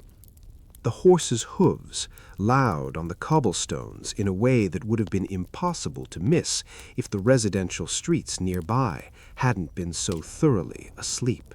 By 3, the market was in full operation. By 5, the retail traders had made their purchases and were loading their barrows. By 7, when the respectable household's cook stepped out to do her morning shopping, the entire nocturnal infrastructure that had made that shopping possible had already packed up and gone home. Mayhew estimated that several thousand people were involved in the supply and distribution chain that fed London's daily food markets, and that the overwhelming majority of their working hours fell between midnight and sunrise. They were, in the most literal sense, invisible to the people they fed. Then there were the night soil men. This is, I'll warn you gently, the least glamorous part of our story, but it's also one of the most important, because it illustrates something essential about how Victorian cities actually functioned, and about the extraordinary labor that was required to maintain even the most basic conditions of urban life. Before the sewage reforms of the 1860s that transformed London's underground infrastructure, the city's human waste was collected by hand at night by teams of workers known as night soil men. They worked between midnight and 4 in the morning, moving through the streets with their carts and their tools, entering the private spaces of sleeping households to empty the cesspits that lay beneath them. The work was physically brutal, and the social stigma was absolute. Night soil men occupied the very bottom of London's occupational hierarchy, so far below the servants we discussed earlier that the two groups might as well have been living in different cities. And yet the work they did was, by any rational measure, among the most essential labor in the entire urban economy. Without it, the city would have choked on itself within weeks. There's something that I keep thinking about when I read accounts of the night soil men's work. And it's this. The city's health literally depended on people who were required, as a condition of their employment, to operate only in the hours when they couldn't be seen. The arrangement wasn't incidental, it was designed. Respectable Victorians wanted the benefit of the service without the discomfort of its visibility. And so an entire workforce was built around the principle of nocturnal invisibility. You could argue that this was simply practical. Nobody wants to see that work happening on their street in the middle of the afternoon. But you could also argue, and I think more honestly, that it reflects something about how Victorian society managed the distance between its ideals and its realities. What you couldn't see before breakfast couldn't trouble you conscience at dinner. Not all of London's night economy was invisible in the same way, though. Some of it was visible in a manner that Victorian society found deeply uncomfortable for entirely different reasons. The street life of areas like the Strand, Piccadilly, and the areas surrounding the major theaters and music halls was, in the hours between the end of the evening entertainment and midnight, extraordinarily busy. The coffee stall operators set up their makeshift counters on street corners, dispensing hot drinks and food to anyone willing to stand in the cold and pay a halfpenny. The cab drivers congregated at their stands, their horses stomping and blowing in the chill air. Street musicians played for the crowds emerging from the theaters. Hot potato sellers pushed their wheeled ovens through the press of people. Henry Mayhew described the scene outside the Haymarket Theatre on a busy evening with the eye of a novelist. The noise, the density of people, the layers of social interaction happening simultaneously across different economic registers. Wealthy theater-goers emerging in their evening clothes. Working men stopping at the coffee stall for something hot before the long walk home. Street children darting through the crowd looking for opportunities. It was, he wrote, like a city compressed into a single street corner, every class present simultaneously. The social distances of daylight temporarily collapsed by darkness and proximity. The Metropolitan Police, established by Robert Peel in 1829, had been specifically designed with London's night streets in mind. Peel understood that effective policing required a visible, organized presence in the hours when criminal activity peaked, and his reforms created the first professional civilian police force in the modern world, partly as a response to what unpoliced Victorian streets looked like after dark. Officers walked fixed beats through the night, their footsteps on the cobblestones becoming a familiar rhythm to anyone who lived along their routes. But policing had its limits, and the limits were geographic as much as anything else. Move east from the Haymarket, past the city, into the warren of streets in Whitechapel and Stepney and Bethnal Green, and the night economy took on a different character entirely. These were the districts that Charles Booth, the social researcher whose monumental survey of London life was published between 1886 and 1903, classified in the darkest shades of his famous poverty map. The areas where casual labor was the only work available, where families shared single rooms, where the infrastructure of Victorian civic life simply didn't reach. In these streets, the night was a different proposition. The gaslight was sparser, the police presence thinner, the social institutions of the respectable city largely absent. What filled that absence was a street economy that operated on its own rules, at its own hours, with its own particular mixture of ordinary survival and genuine danger. The women who worked these streets after dark, and there were, by various contemporary estimates, tens of thousands of them in London alone by the 1880s, represented one of the most studied and most argued over subjects in Victorian social reform literature. The Victorian social reformer William Acton, whose 1857 work on the subject was both controversial and extensively read, tried to put precise numbers to the phenomenon and found himself defeated by the sheer scale of what he was attempting to measure. He concluded conservatively that the number was far larger than polite society preferred to acknowledge. What made the night streets of the East End particularly significant in the Victorian cultural imagination was what happened there in the autumn of 1888. The murders attributed to the figure known as Jack the Ripper, which took place over a period of roughly 10 weeks in the Whitechapel district, all at night, all in the streets and yards of the area Booth had colored darkest on his poverty map. The murders, horrible as they were, did something that decades of social reform literature had failed to do. They forced the entire reading public of Britain and much of the world to look directly at what the Victorian night in these streets actually contained. The newspaper coverage was unprecedented in its detail. Readers who had never set foot east of the city found themselves confronted with the geography of nighttime poverty that their city had carefully kept at a comfortable distance.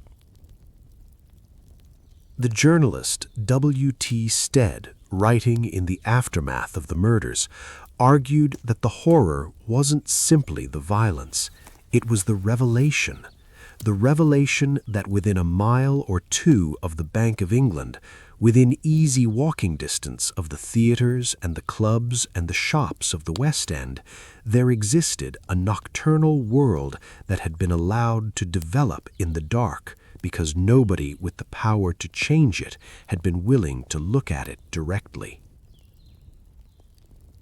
That observation has stayed with me because it points to something about the Victorian night that goes beyond the particulars of any single story. The way that darkness, literal and metaphorical, was used to manage what a society didn't want to confront about itself. The night soil men, who worked only while others slept. The street workers who disappeared from the narrative of respectable Victorian life as thoroughly as the servants behind the green baize door. And yet, for all the difficulty and the danger, there was also something in the Victorian night street that the daylight hours didn't offer. A kind of freedom that came specifically from the loosening of daytime rules, daytime hierarchies, daytime surveillance. The coffee stall on the corner at 1 o'clock in the morning was a democratic institution in a way that the tea room in the afternoon was not. The man buying his halfpenny cup of coffee might be a night porter from a nearby hotel, or a clerk who'd been working late, or a cab driver between fares. Nobody asked. Nobody much cared. The darkness leveled certain things, even as it amplified others. Mayhew wrote about the coffee stall operators themselves with a warmth that comes through even across the distance of 170 years. Many of them were women, widows often, or women supporting families without a husband, who had turned a modest investment in a copper boiler and a folding table into a reliable, if modest, livelihood. They knew their regulars. They extended credit when they could. They were, in their small way, the warm centers of a world that could be very cold indeed. There's something in that image, the light of the coffee stall, the warmth of the cup, the brief human exchange in the middle of the night, that I find genuinely moving. Even in the darkest and most difficult corners of Victorian nocturnal life, people were finding ways to make something that felt, for a moment, like comfort. But there was another kind of comfort that the Victorians sought after dark, one that had nothing to do with hot coffee or warm beds, one that reached toward something they couldn't quite name, something on the other side of the living world, in the space between the living and the dead. Because while the streets outside ran their secret economy, inside the parlors and drawing rooms of respectable Victorian homes, something extraordinary was happening. Tables were being lifted by invisible hands. Spirits were spelling out messages in the dark.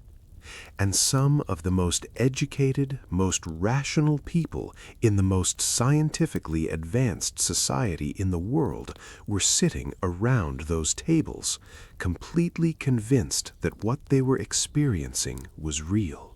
Close your eyes for just a second and imagine the scene. A drawing room in a prosperous London home sometime in the early 1870s. The curtains are drawn against the night. The gas lamps have been turned down low, deliberately, until the room sits in a warm, uncertain half-darkness. Around a circular table, 8 people are seated, their hands placed flat on the polished surface, fingertip. Because while the streets outside ran their secret economy, inside the parlors and drawing rooms of respectable Victorian homes, something extraordinary was happening. Tables were being lifted by invisible hands. Spirits were spelling out messages in the dark.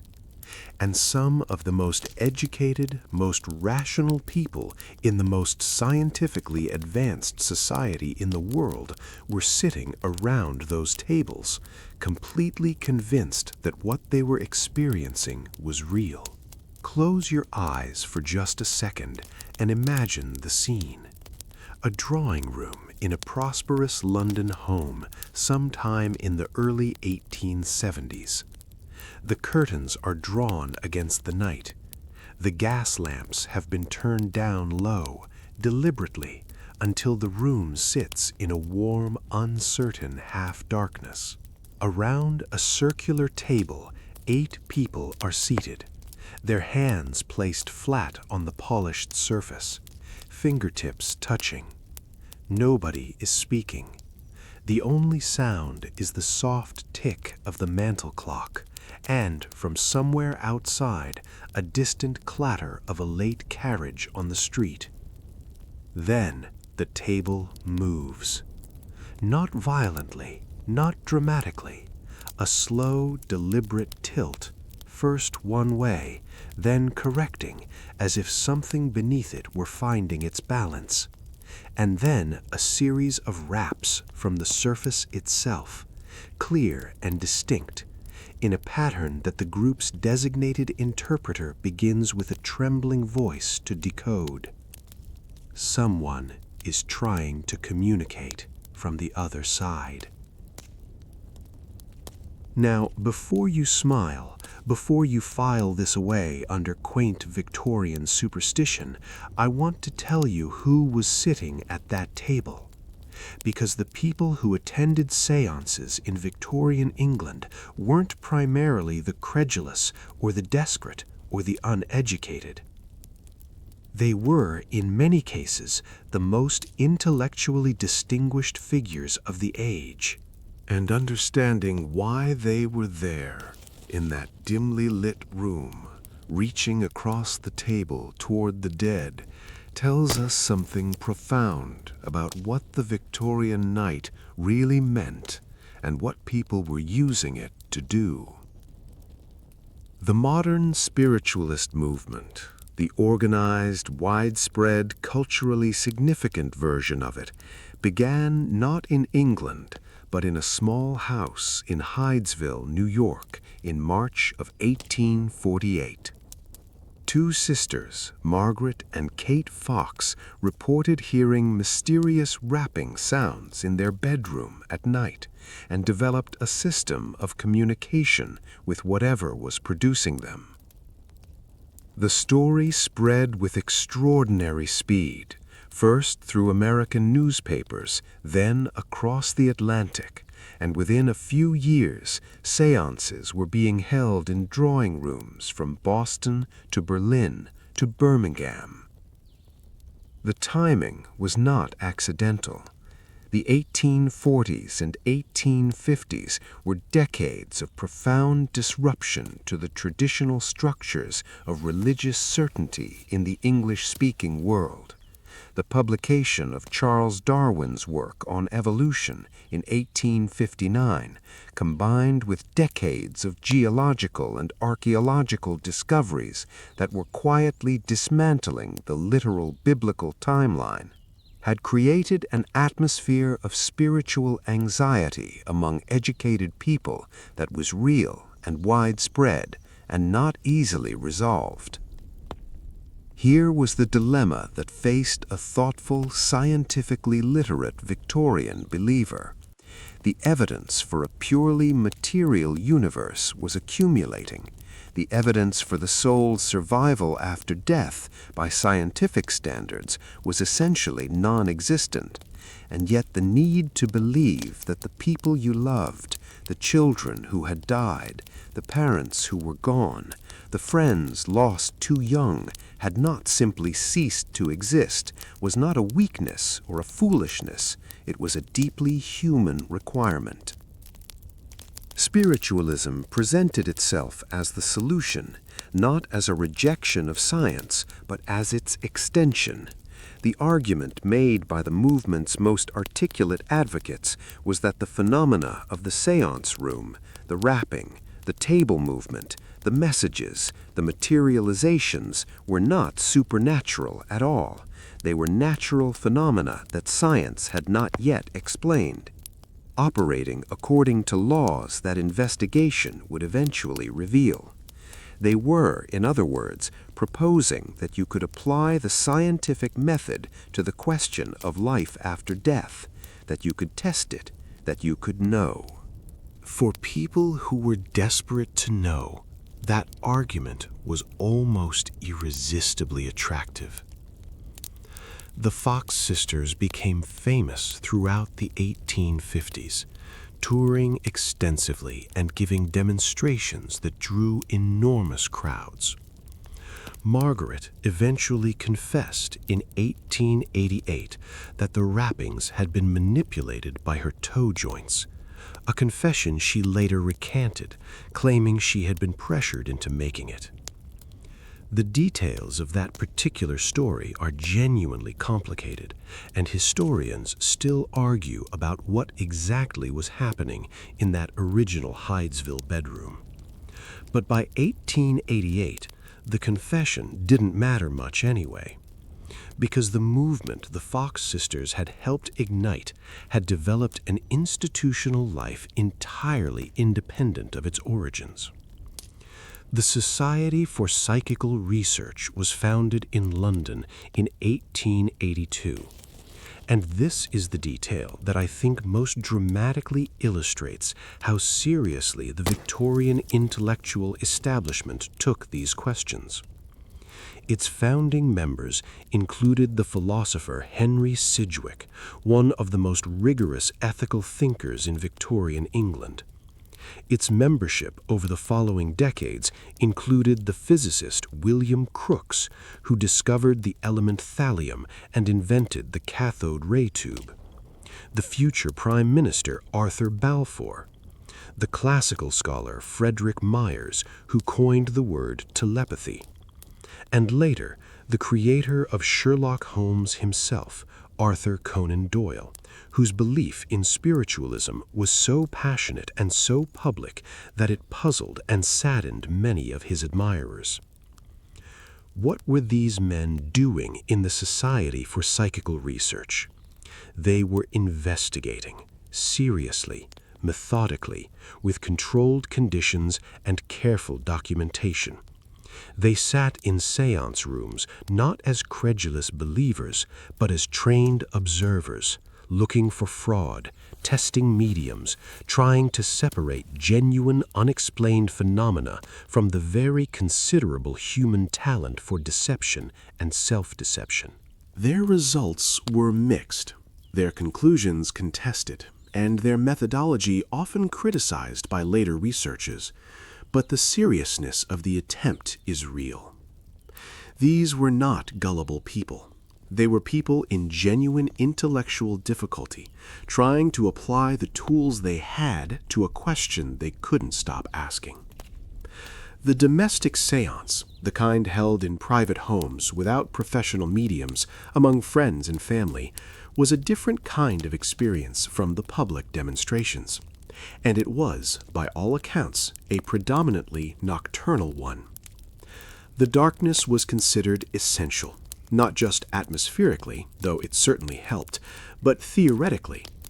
The prevailing spiritualist explanation was that the psychic force, or actinic force, postulated to explain the phenomena, was sensitive to light and operated most freely in darkness or near darkness. This is, of course, also a remarkably convenient explanation for why fraud was harder to detect in dim conditions, but it meant that the séance was, definitionally, a creature of the night, inextricable from the Victorian darkness we've been exploring all along. The table-turning sessions that swept through fashionable London society in the early 1850s were conducted in exactly the setting I described at the start. Drawn curtains, lowered lamps, hands on the table, waiting. The phenomenon spread so rapidly that in 1853, the scientist Michael Faraday, one of the genuine titans of Victorian science, the man who established the foundations of electromagnetic theory, felt compelled to investigate.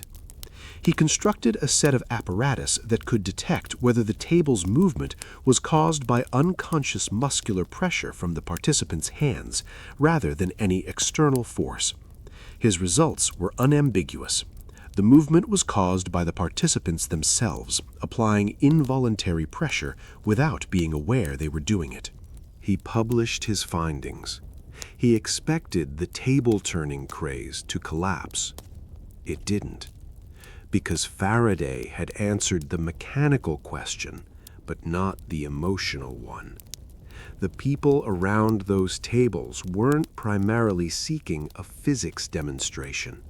They were seeking connection, reassurance, the feeling, even if only for a moment, even in a half-dark room with their hands on a piece of furniture, that the people they had lost were somewhere reachable. Queen Victoria herself, which surprises many people when they first encounter it, was not indifferent to these currents. After the death of Prince Albert in 1861, a loss from which she never fully recovered, wearing mourning dress for the remaining 40 years of her life, Victoria became increasingly interested in attempts to communicate with the dead. She did not, as far as historical records show, attend formal séances, but she was surrounded by people who did. Her court was not immune to spiritualist influences, and her relationship with her Highland servant John Brown, which scandalized the court and the public alike, was by some accounts partly sustained by Brown's claimed ability to relay messages to her from Albert. Whether that particular story is true in its details hardly matters. What it illustrates is the reach of the spiritualist impulse, how far it penetrated, and how little social rank insulated people from the desire to maintain contact with those they had lost. Grief, it turns out, is a great leveler. Arthur Conan Doyle deserves his own moment here because his story is one of the most humanly interesting in the entire history of Victorian and Edwardian spiritualism. Doyle was trained as a physician. He was a precise thinker, a meticulous plotter, the creator of the most famous rationalist detective in literary history. And he spent the second half of his life in passionate, public, utterly convinced advocacy for spiritualism, attending séances, writing books, going on lecture tours, arguing with skeptics, and alienating people who felt that the creator of Sherlock Holmes had no business believing in things Sherlock Holmes would have demolished in 30 seconds. What drove him? Partly the deaths around him. His son Kingsley, who died in 1918 from influenza complicated by wounds received in the war, was a loss from which Doyle never recovered. Partly a genuine philosophical conviction that science and spirit were not in opposition. But also, I think, something that he shared with the thousands of ordinary people sitting around drawing room tables in the Victorian night, a refusal to accept that love simply ends, that the people who matter simply stop. The famous debunker Harry Houdini, who was Doyle's friend for years before their friendship broke irreparably over these questions, said of Doyle that he was the most gullible man I've ever known. Doyle said of Houdini that he was a man of such extraordinary gifts that he must himself be a medium without knowing it. Both of them were, in their different ways, responding to the same question: what happens in the dark? What is on the other side of the door that closes at the end? The difference was only in the answer they were willing to accept. That question, and the domestic rituals the Victorians built around it, brings us to perhaps the most intimate and least examined dimension of Victorian nighttime life. Because while the séance was held in the drawing room, with its company and its ceremony, there was another kind of darkness that the Victorian woman of the house faced entirely alone. Behind a locked door, in the deepest privacy of her own life. And the story of what that darkness meant for Victorian women is one that the polished surface of Victorian domestic life worked very hard to keep invisible. There's a particular kind of silence that falls over a house when everyone else has gone to bed. Not the silence of peace necessarily, not the silence of rest, but the silence of a woman sitting alone at her writing desk, or lying awake in the dark with her eyes open, or standing at the bedroom window watching the street below, thinking thoughts that she would write down sometimes in a diary she kept hidden, thinking thoughts that had nowhere else to go. The Victorian home, presented to the outside world as a sanctuary of warmth and order and domestic harmony, contained within it a private architecture of constraint that operated most completely after nightfall.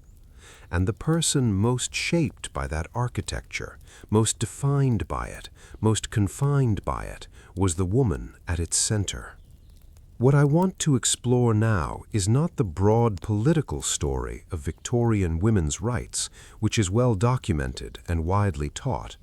What I want to explore is something more intimate than that. The specific texture of what it felt like to be a Victorian wife or mother in the private hours of the night. What the darkness of those evenings actually contained for her, and what it cost. Let's begin with the legal reality, because it underpins everything else.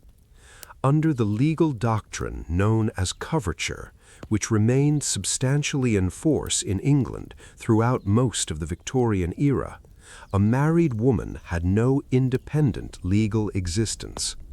Upon marriage, her legal identity was absorbed into her husband's. She could not own property in her own name. She could not sign contracts. She could not keep her own earnings until the Married Women's Property Act of 1870 and its stronger successor in 1882. Whatever a woman owned before marriage became at the moment of the ceremony her husband's. What this meant in practice, and I want to be careful here to stay with the practical reality rather than the abstract principle, was that the woman who managed the household, who kept the accounts, who supervised the servants and planned the meals and raised the children, did all of this without any legal claim to the house she managed, the money she handled, or in cases of marital breakdown, the children she'd raised. She lived, in the eyes of the law, as a dependent within her own home. Now, hold that thought and walk with me into the evening hours of that home. Because the legal framework I've just described didn't disappear when the sun went down.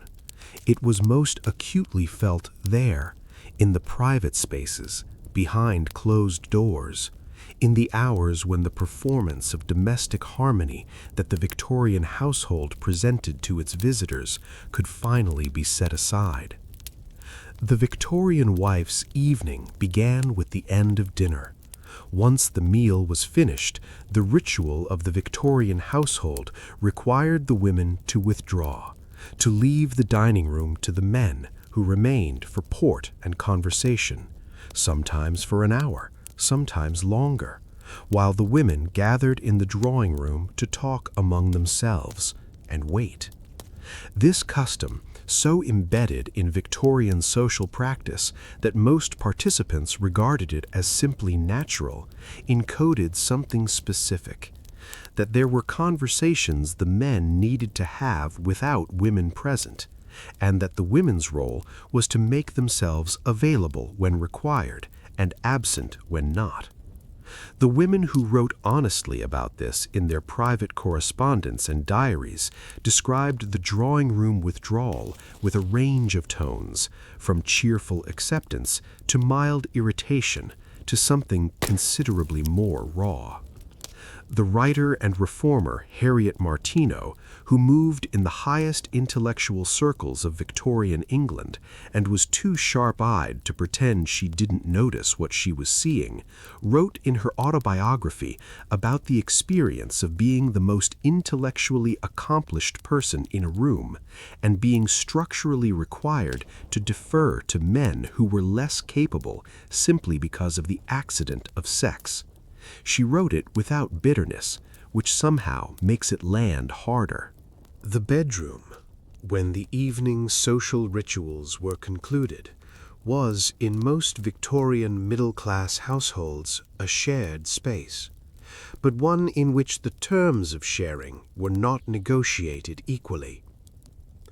I want to approach this carefully, because it's a subject that touches on things that are genuinely private and genuinely painful, and I have no interest in sensationalism. But the historical record is clear enough that ignoring it would be dishonest. Until the Matrimonial Causes Act of 1884, a husband in England could legally seek a court order to compel his wife to return to the matrimonial home if she left it, an order enforceable by imprisonment.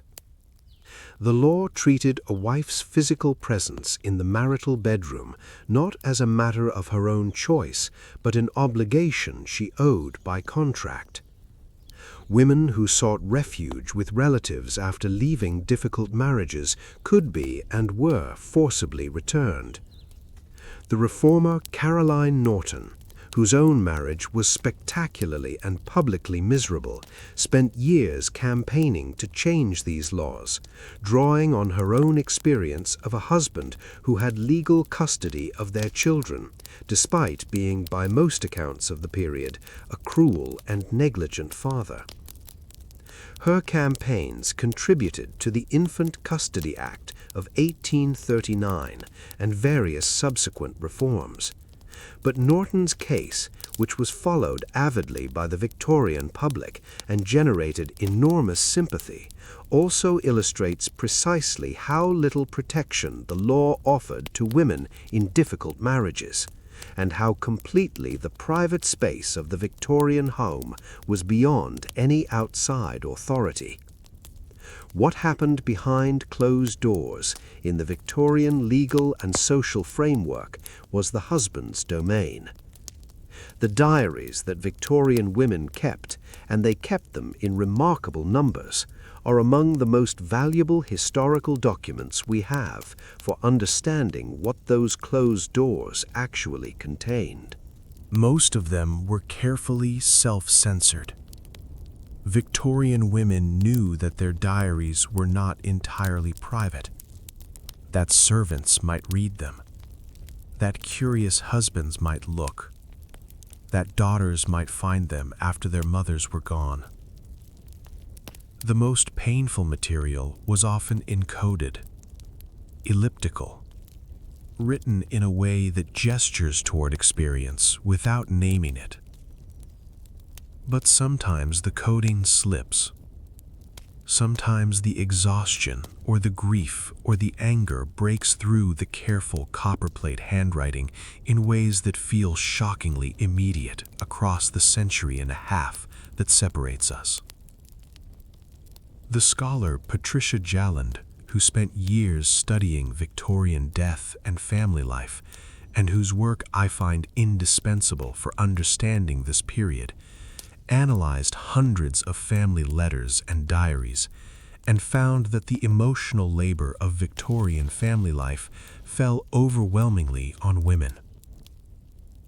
Not just the physical labor of household management, but the invisible work of managing everyone else's feelings, maintaining the emotional equilibrium of the home, being the reservoir of comfort and patience that everyone else drew from, without anyone much thinking about whether it ever got replenished. The night was where the cost of that labor showed most clearly, because the night was the only time the performance could be suspended. The children were in bed. The servants were below stairs.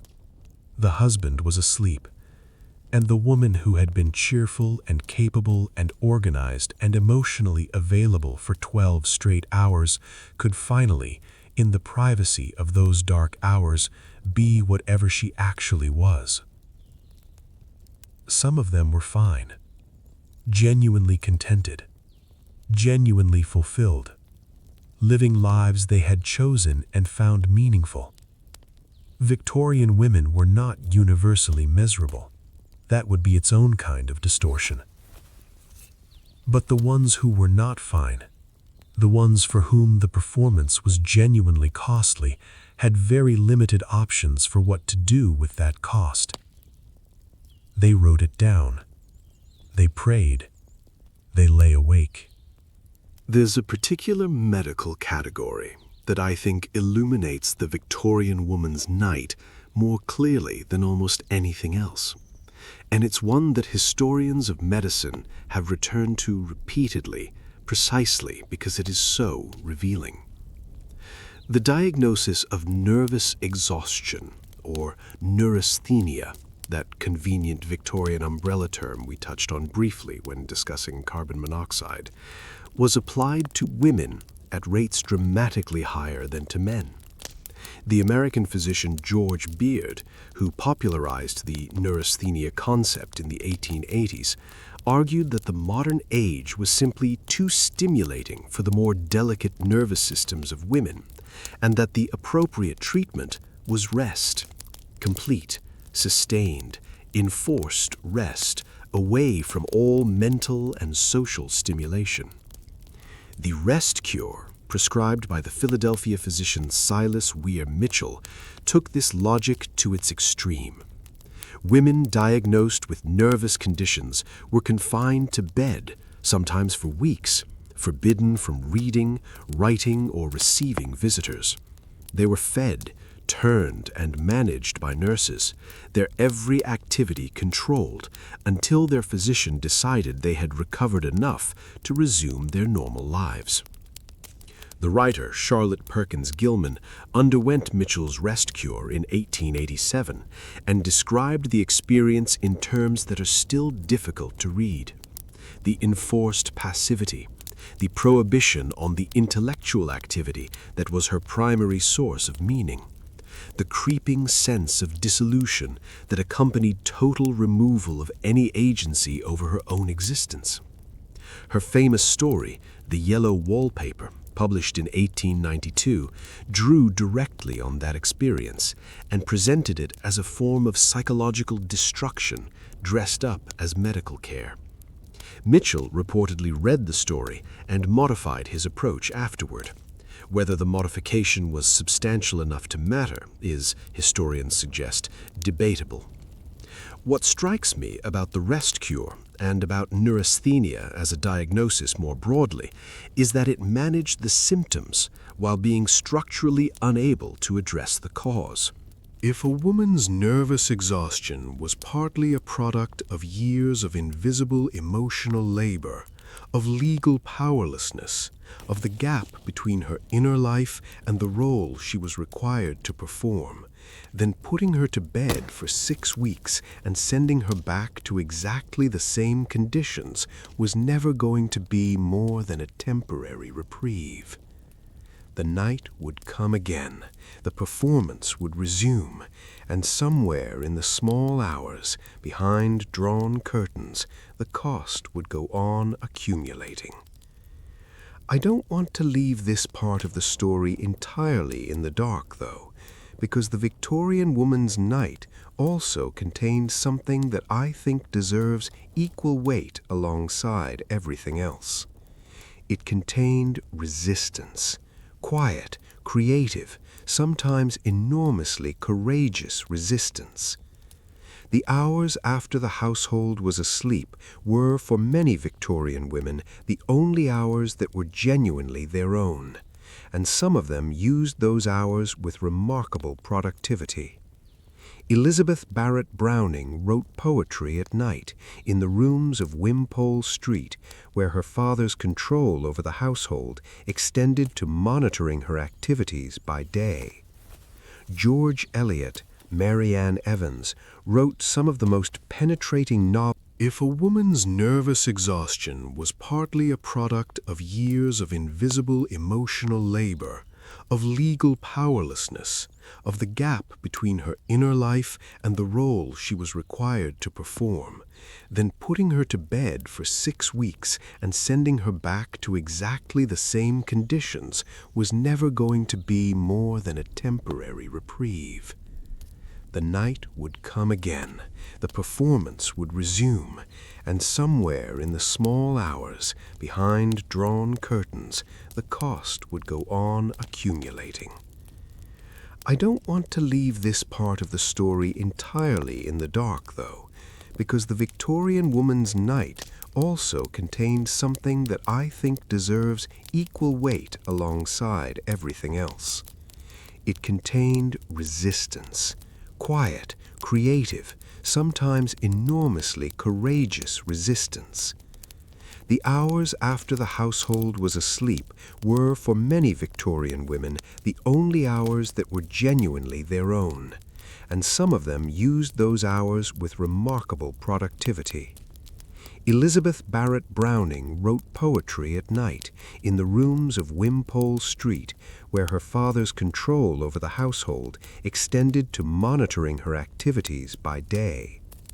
George Eliot, Mary Ann Evans, wrote some of the most penetrating novels in the English language in a social situation of considerable complexity, navigating the Victorian world's judgment of her unconventional domestic arrangements with a steadiness that comes through in everything she wrote.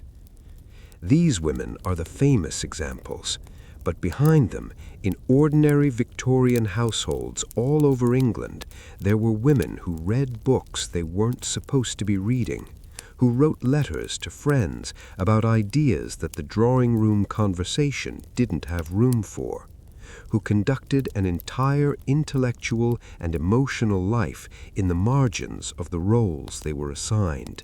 Quietly, persistently, in the only hours when the scrutiny of the household was suspended. That persistence matters. It's not a consolation for the constraints, but it's evidence of something that I think is genuinely important.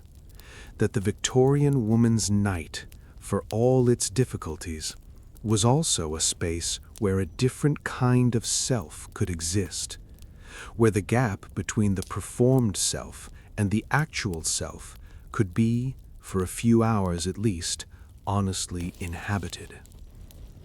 The candle burning late in the upstairs window, the pen moving across the page in the silence after midnight, the book open under the bedclothes, small acts of self-preservation that accumulated over decades and across thousands of women, and added up to something that slowly, imperfectly, and at great cost began to change the world they lived in.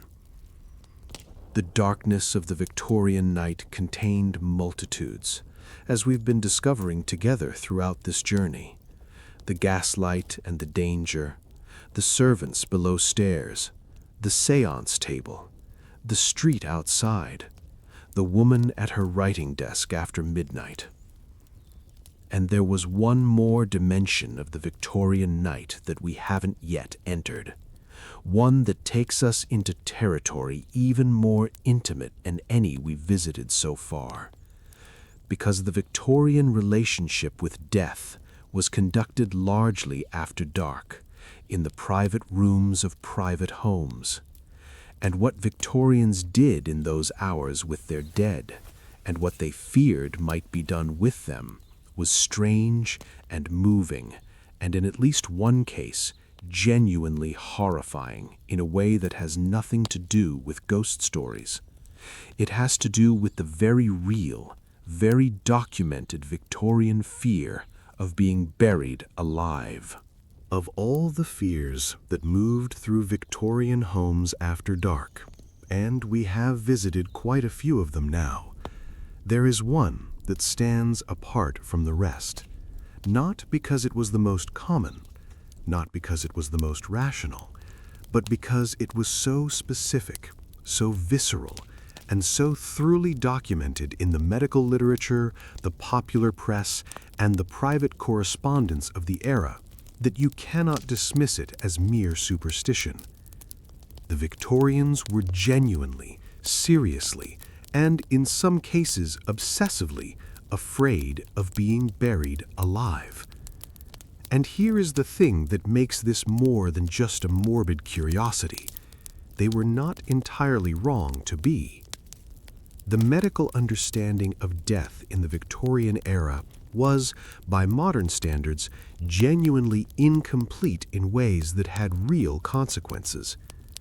The tools available to a physician confirming a death in 1860 were a mirror held to the lips to check for breath, a finger on the wrist for a pulse, and observation. No electroencephalogram, no electronic heart monitor, no precise neurological criteria for the absence of brain activity. Just a doctor, a body, and his own senses, which could be, and occasionally were, mistaken. Conditions that we would now recognize and manage, severe hypothermia, certain drug overdoses, diabetic coma, catalepsy, a specific neurological condition that causes complete muscular rigidity while leaving the patient conscious, were, in the Victorian era, sometimes misidentified as death. The patient was cold, unresponsive, showed no visible signs of life. The death certificate was signed, the preparations began. How often this actually resulted in a person being buried while still alive is genuinely difficult to establish with precision, because by definition, the cases that resulted in burial left no survivors to report them. But the cases that were caught in time, the body that moved while being prepared for burial, the sound from inside the coffin before it was lowered, were reported in Victorian newspapers with sufficient regularity that they became a fixed feature of the cultural landscape. The Lancet, which was then, as now, one of the most respected medical journals in the English-speaking world, ran articles on the subject throughout the mid and late Victorian period. The Society for the Prevention of Premature Burial, and yes, this organization genuinely existed, founded in 1896, collected and published accounts of near misses with sufficient documentation that they are still cited by medical historians today. Their membership included physicians, clergymen, and a significant number of people who had themselves been unconscious for extended periods and had presumably given the matter some personal thought. The fear ran so deep that it produced a remarkable flowering of invention. The safety coffin, a coffin designed to allow a prematurely buried person to signal for help, was not a Victorian invention in the strict sense, with earlier versions appearing in the 18th century, but it reached its greatest elaboration and its widest cultural discussion in the Victorian era, when the anxiety around premature burial intersected with the Victorian love of mechanical ingenuity to produce designs of extraordinary, somewhat poignant complexity.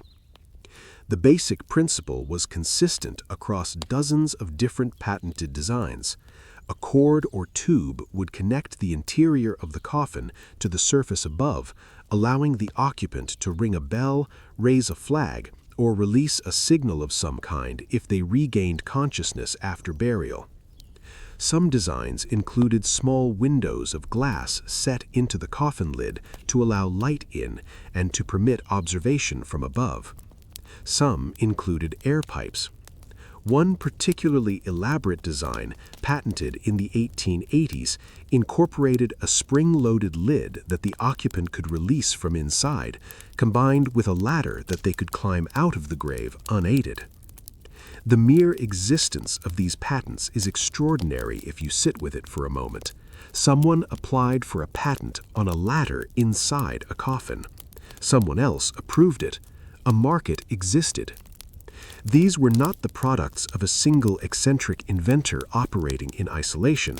They were responses to a genuine consumer demand from people who wanted, when their time came, a margin of error. Count Michel de Karnitsky, a Belgian nobleman who had reportedly witnessed the premature burial of a young girl in the 1990s, developed one of the most technically sophisticated designs and presented it to the French Academy of Sciences in 1897. His device used a glass ball placed on the chest of the body. Any movement, however slight, would trigger a mechanism that opened an air tube, raised a flag above the grave, and rang a bell. The Academy's response was measured rather than enthusiastic, but the device was manufactured and sold, and Karnitsky spent years promoting it across Europe with the missionary intensity of a man who had seen something he could not forget. But the safety coffin, for all its ingenuity, addressed only one part of the Victorian anxiety around death at night. Because before the coffin came the watch, and the watch was something else entirely. The practice of watching over the dead, sitting with the body of someone who had died through the night until burial, was not a Victorian invention. It was ancient, present across cultures and centuries in various forms, but in Victorian England it was practiced with a specific intensity and a specific domestic structure that made it one of the most intimate and least discussed aspects of Victorian nighttime life. When someone died in a Victorian household, which in an era of high mortality rates from tuberculosis, typhoid, scarlet fever, and childbirth complications was not an uncommon event, the body remained in the home, not in a funeral home. The Victorian funeral industry, while growing throughout the latter half of the century, had not yet displaced the domestic management of death that had been standard for generations. The body was laid out in the bedroom or parlor, dressed and prepared by family members or a local woman who performed this service for the community, and then someone sat with it all night. The reasons were partly practical. In the era before reliable death certification, keeping watch was partly about confirming that death had actually occurred, that the stillness would not suddenly and terrifyingly resolve into movement. But they were also deeply social and spiritual. The dead were considered to require company in the transition from this world to whatever came next. Leaving a body alone in the night was regarded in many communities as a failure of respect, even a kind of spiritual abandonment. The watch was typically organized in shifts, with different family members or neighbors taking turns through the night. It was usually conducted in near silence or in the low murmur of prayer. Sometimes, particularly in working-class communities, it involved food and drink that served the practical purpose of sustaining the watchers through the long hours, and the social purpose of marking the occasion as something the community shared. What I find most affecting about the Victorian Death Watch when I read the first-hand accounts of people who participated in them is the quality of attention it required. Sitting alone, or nearly alone, with a dead body in a room lit only by candles in the middle of the night for hours. This is an experience that allows the mind to remain at the surface. The darkness and the silence and the presence of death created a specific kind of intimacy with mortality that Victorian people encountered regularly, and that we, in our era of professional death management and clinical settings, have almost entirely moved away from. The historian Philippe Ariès, whose work on Western attitudes toward death remains foundational in the field, argued that one of the defining shifts of Western culture was the progressive removal of death from the domestic sphere, the gradual transfer of dying and death from the home to the hospital, from the family to professional strangers, in a process that accelerated through the 20th century and left us, he argued, more afraid of death rather than less, precisely because we had less experience of it. The Victorians, by contrast, had a great deal of experience of it. Death visited Victorian homes with a frequency that seems almost incomprehensible by modern standards. The average Victorian family lost at least one child. Tuberculosis alone killed roughly 1 in 4 people in England in the mid-19th century. Death was not an abstraction. It was a presence in the house, recurring, familiar in the most painful possible sense. And yet, and this is the paradox that I keep returning to, all of that familiarity did not make the Victorian knight less afraid of death. If anything, it made the fear more specific, more embodied, more focused on the precise, terrifying boundary between alive and not. Edgar Allan Poe, who was American rather than British, but was enormously popular in Victorian England, and whose work shaped the cultural imagination of the era in significant ways, returned to the theme of premature burial repeatedly in his writing. His story, The Premature Burial, published in 1844, catalogued real documented cases before launching into its fictional narrative with a calculated directness that tells you something about his audience. He didn't have to explain why this was frightening. He just had to describe it. The story was widely read in England throughout the Victorian period, and its cultural fingerprints are visible in the safety coffin industry, in the Society for the Prevention of Premature Burial, and in the private correspondence of people who wrote to their families with instructions about what should happen to their bodies, how long to wait before burial, what signs to look for, who should be trusted to make the final determination. These letters, when you read them, have a quality of contained terror that is both deeply historical and strangely recognizable. The fear that you might be aware and unable to communicate, that the people who love you might act in good faith and get it catastrophically wrong. That is a fear about the failure of connection, about the boundary where one person's knowledge of another ends. It is, in other words, one of the oldest and most human fears there is, wearing the particular Victorian costume of medical uncertainty and mechanical ingenuity. There is one more piece of this story that deserves a moment of careful attention because it sits at the intersection of the Death Watch tradition, the Victorian nighttime household, and the question of grief that we touched on when discussing spiritualism. When Queen Victoria lost Prince Albert in December of 1861, she did not simply grieve in the conventional sense. She constructed around his death an elaborate physical memorial that persisted for the remaining 4 decades of her life. Albert's shaving water was brought to his dressing room every morning. His clothes were laid out each evening. His writing materials were refreshed on his desk.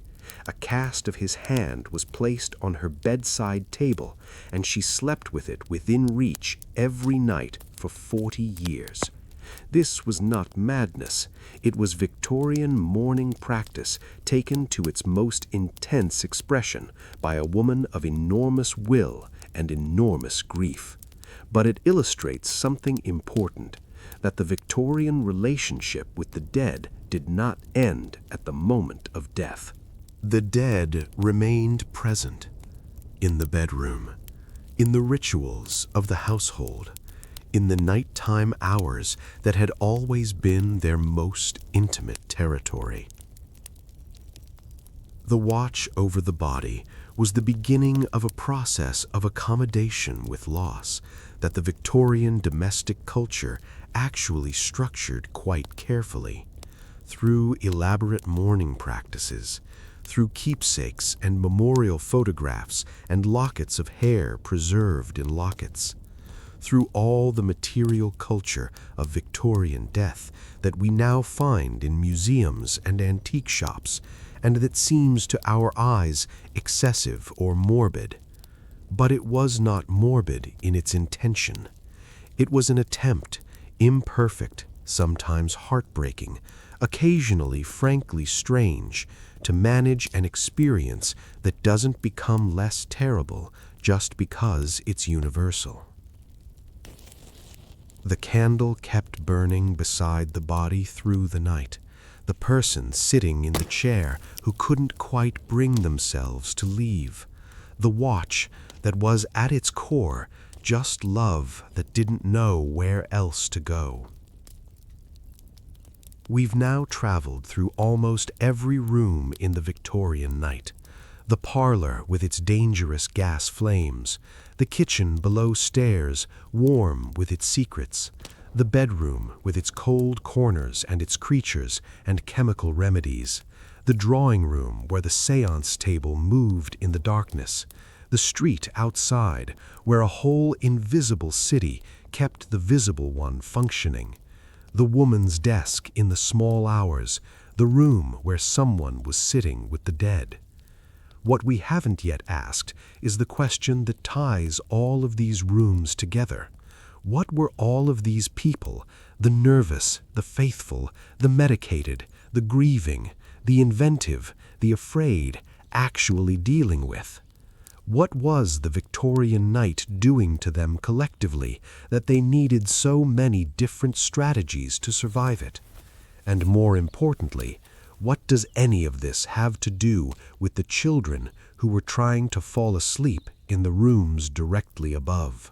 Because the Victorian child's experience of the night was something else entirely, something shaped by darkness and discipline and stories told specifically to frighten in a way that cast a very long shadow into the present.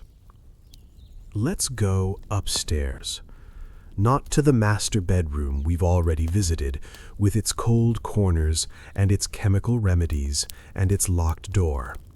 Higher than that, up the back staircase, past the landing where the gaslight doesn't quite reach the floor, where the ceilings are lower and the rooms are smaller, and the wallpaper is a cheerful pattern of rabbits or rocking horses that looks considerably less cheerful by candlelight at 9 o'clock at night.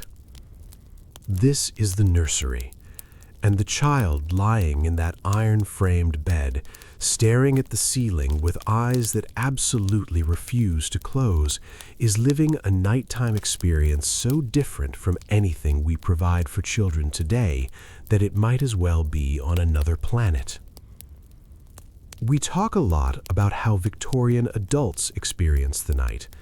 We talk rather less about what it was like to be small and powerless and left alone in it. That oversight, I think, deserves correcting. The Victorian nursery was by design and by philosophy a world apart. In middle and upper-class Victorian households, children lived on a separate floor from their parents, under the supervision of a nurse or a nanny, and the contact between parents and children was structured, limited, and conducted largely on the parents' terms. The novelist and social commentator Mrs. Humphrey Ward, writing in the 1880s, described the relationship between Victorian parents and their children as one of fond distance, warmth that expressed itself primarily in brief formal appearances rather than sustained daily intimacy. This was not neglect in the Victorian understanding. It was considered appropriate child-rearing.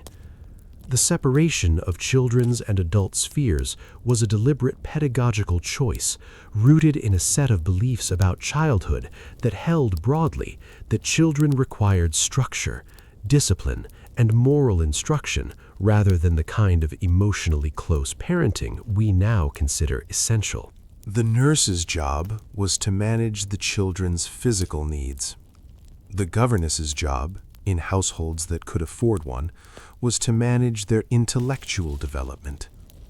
The parent's job was to provide an intermittent moral example. What this meant in practice for the child in the nursery at night was that the person responsible for soothing a nightmare, for sitting beside a frightened child in the dark, was a hired woman who might be warm and devoted, or might be exhausted and indifferent, and who was, in either case, not the person the child most wanted. The bedtime rituals in the Victorian nursery were structured around the same religious framework that governed the adult household, but applied with particular intensity to children, precisely because childhood was considered a special spiritual vulnerability. Evening prayers were not optional, not a suggestion, not something you did when you felt like it. They were the fixed, mandatory close of every child's day. And the prayers themselves were not the gentle "now I lay me down to sleep" of popular imagination, though that prayer, which dates to the 18th century, was certainly used. The full version is worth quoting because I think most people have never actually heard all of it.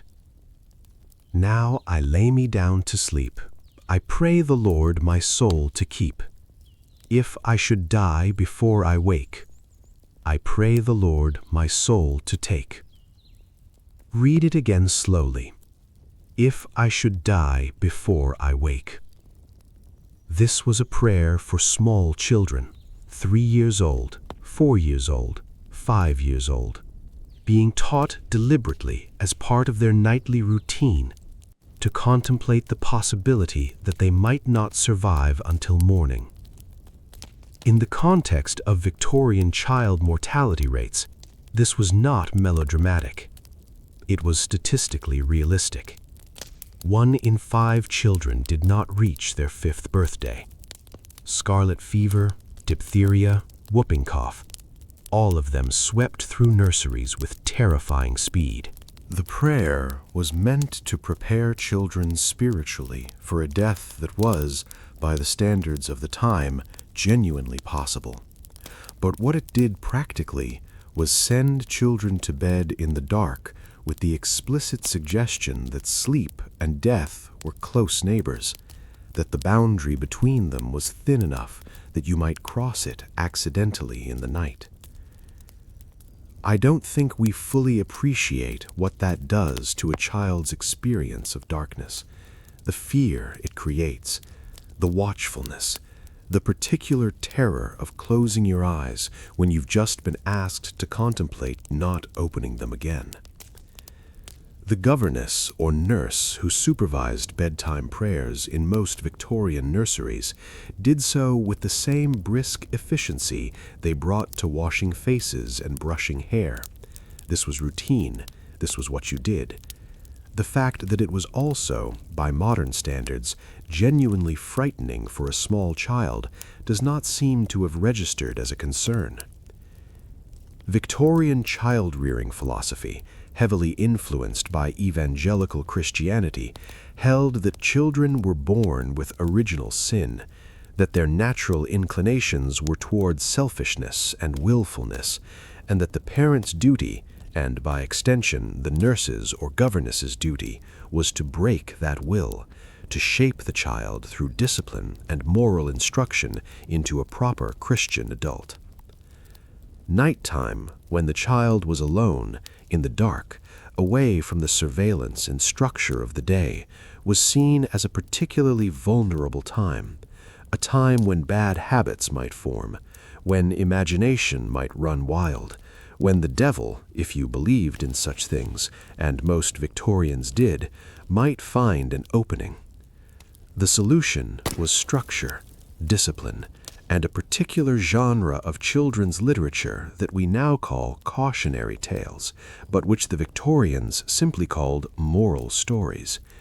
These were stories, often told at bedtime, or read from improving books kept specifically for the purpose, about children who disobeyed, children who lied, children who were greedy or vain or lazy, and the terrible things that happened to them as a consequence. The most famous collection, Struwwelpeter, published in Germany in 1845, but enormously popular in England throughout the Victorian period, is a masterpiece of cheerful sadism disguised as pedagogy.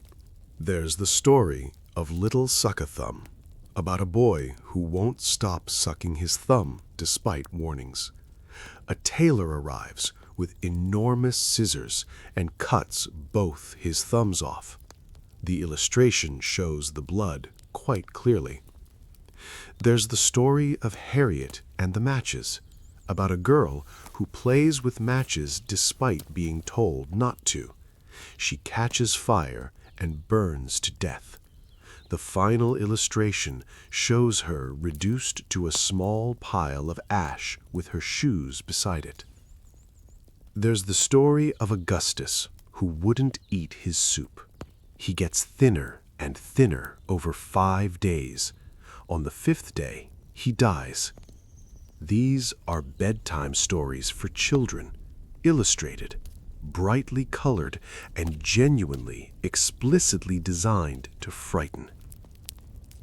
The Victorian logic was that fear was instructive, that a child who was properly afraid of the consequences of disobedience would be a better, safer, more moral child, that a little nightmare now might prevent a larger tragedy later.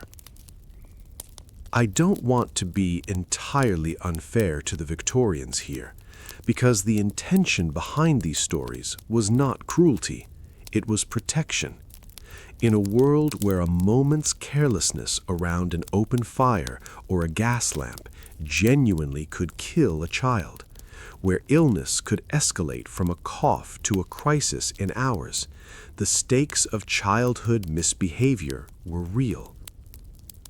But the method, the deliberate cultivation of fear as a tool of discipline, had consequences that I think Victorian parents and educators did not fully anticipate. Because what do you do if you're 5 years old and you've just been read a story about a child who died, and then you've been put to bed in a dark room, possibly alone, possibly with siblings but no adult, and you've been told to say your prayers, which include the line, "If I should die before I wake"? You lie there in the dark, and you're afraid. Victorian children's memoirs, and there are quite a few of them, written by people looking back on their childhoods in the late 19th century, return again and again to the terror of the nursery at night. The shadows that moved on the walls, the sounds that couldn't be identified, the certainty that something was in the room with you, the knowledge that calling out for help would result not in comfort but in reprimand. Because a child who couldn't manage their fear, who disturbed the household at night, was considered badly behaved, lacking in self-control. Edmund Gosse, whose memoir Father and Son published in 1907, remains one of the most psychologically acute accounts of Victorian childhood, described the night fears of his early years with a precision that is genuinely painful to read. He wrote about lying awake, convinced that the darkness contained something malevolent, about the particular torture of not being allowed to call for help, about the way that fear, left unaddressed, compounds on itself until the darkness becomes genuinely unbearable. He wrote about this as an adult, decades later, and the fear is still palpable in the prose. What strikes me most about the Victorian child's night is how alone they were in it. The physical separation from parents, the emotional discipline that forbade expressing fear, the cultural belief that fear itself was a weakness to be overcome rather than a signal to be answered. We know now, from decades of psychological research on child development, that nighttime fears in young children are normal, developmentally appropriate, part of how the brain learns to process threat and safety, and that the appropriate response is reassurance, physical presence, the confirmation that the child is safe and that help is available. The Victorian response was the opposite. The child was left to manage the fear alone, because managing it, conquering it through willpower and prayer, was considered character building. I think about this a lot when I try to understand the Victorian night as a whole, because what we're seeing across every room in the house is a culture that had a very specific relationship with fear and vulnerability. Fear was everywhere, in the gaslight that might explode, in the bed that might harbor insects, in the medicine that might be poison, in the streets outside, in the seance room where the dead might actually answer, in the bedroom where legal and physical power was distributed unequally, in the room where someone lay dying, in the nursery where a child lay awake. And the cultural response, again and again, was not to reduce the fear, but to manage it, to structure it, to domesticate it through ritual and discipline and the belief that endurance itself was a virtue. There's something in that response that I find both deeply alien and strangely familiar, because we still do this, don't we? We still live with fears we can't entirely eliminate. We still build structures around them. We still tell ourselves that endurance is the answer when we don't have a better one. The Victorians just did it more explicitly, more visibly, in darker rooms with fewer tools and more at stake. So, what does all of this add up to? What is the story we've been telling across these long hours together? It's a story about what happens when the light goes out and the props of civilization are temporarily withdrawn, when the performance of order and control that we maintain during the day becomes harder to sustain. The Victorian night, in all its specific strangeness, its gas lamps and its morphine syrups and its death watches and its terrified children, is interesting not because it's foreign to us, but because it's continuous with us. We don't live with the same dangers they did. Our nights are not cold. Our children are not dosed with opium. Our medical care is not actively poisoning us. Our streets are lit. Our understanding of death is more precise. But we still lie awake sometimes in the small hours. We still negotiate with fear. We still perform versions of ourselves by day that we can't quite maintain at night. We still lose people and don't know where they've gone. we still die and are afraid of it. The Victorian night is worth understanding, not as a curiosity, not as a historical oddity, but as a version of something that is still happening, right now, in every home, in every life. The darkness comes. We do what we can to manage it. We build our structures and say our prayers and take our remedies and sit our watches. We tell ourselves stories about what's out there in order to make the formlessness slightly more bearable. And then, if we're fortunate, the morning comes, the light returns, the performance resumes, and we carry on. The Victorians were very good at carrying on. They lived in conditions we would find intolerable, and they called it normal. They endured losses we can't barely imagine, and they called it life. They were afraid of things both reasonable and unreasonable, and they got up every morning anyway, and lit the fires, and wound the clocks, and laid the tables, and went through the motions of civilization with a determination that I find genuinely heroic. Not because they had no choice, though of course in many ways they didn't, but because they chose, again and again, to make something beautiful out of the fear, to set the table nicely even though dinner was by candlelight, to write the diary entry even though the hand was cold, to sit with the dead even though the night was long, to sing the child to sleep even though the song was frightening. There is something in that determination that speaks across the century and a half that separates us, something that says this is what it is to be human, to be afraid and to carry on anyway, to be in the dark and to reach for connection, to know that the light will go out eventually and to light it again every evening regardless. The Victorian night is over. The gas lamps are gone. The cesspits are plumbed. The servants have days off. The women can own property. The children are comforted when they're afraid. The dead are managed by professionals. We have electric lights and central heating and antibiotics and all the tools that make the night less dangerous than it was. But the night itself hasn't changed. It still comes. It still asks the same questions. It still requires the same negotiation between fear and hope, between isolation and connection, between the self we show and the self we are.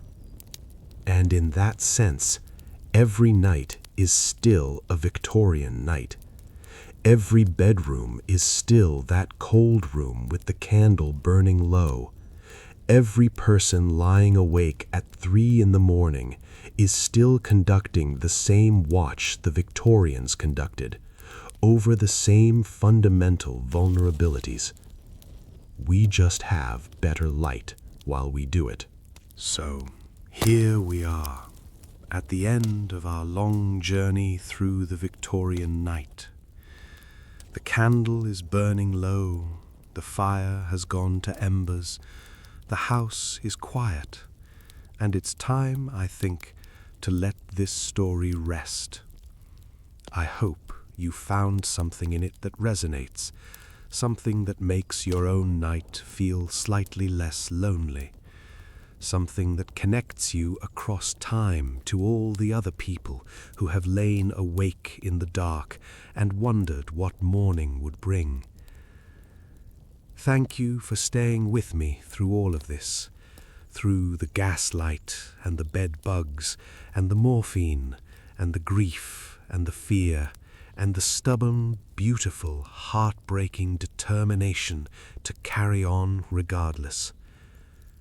Sleep well, and when the darkness comes, as it always does, remember that you are not the first person to face it. You're in very good company. The Victorians knew something about the night that we've half forgotten, that the darkness is not the enemy. The darkness is just where we do the work of being human, where we face the things we can't avoid, where we discover what we're made of. And they knew something else too, that morning always comes, the light always returns, and when it does, we get up, we light the fires, we lay the tables, we carry on, just like they did, just like we always have, just like we always will. Good night.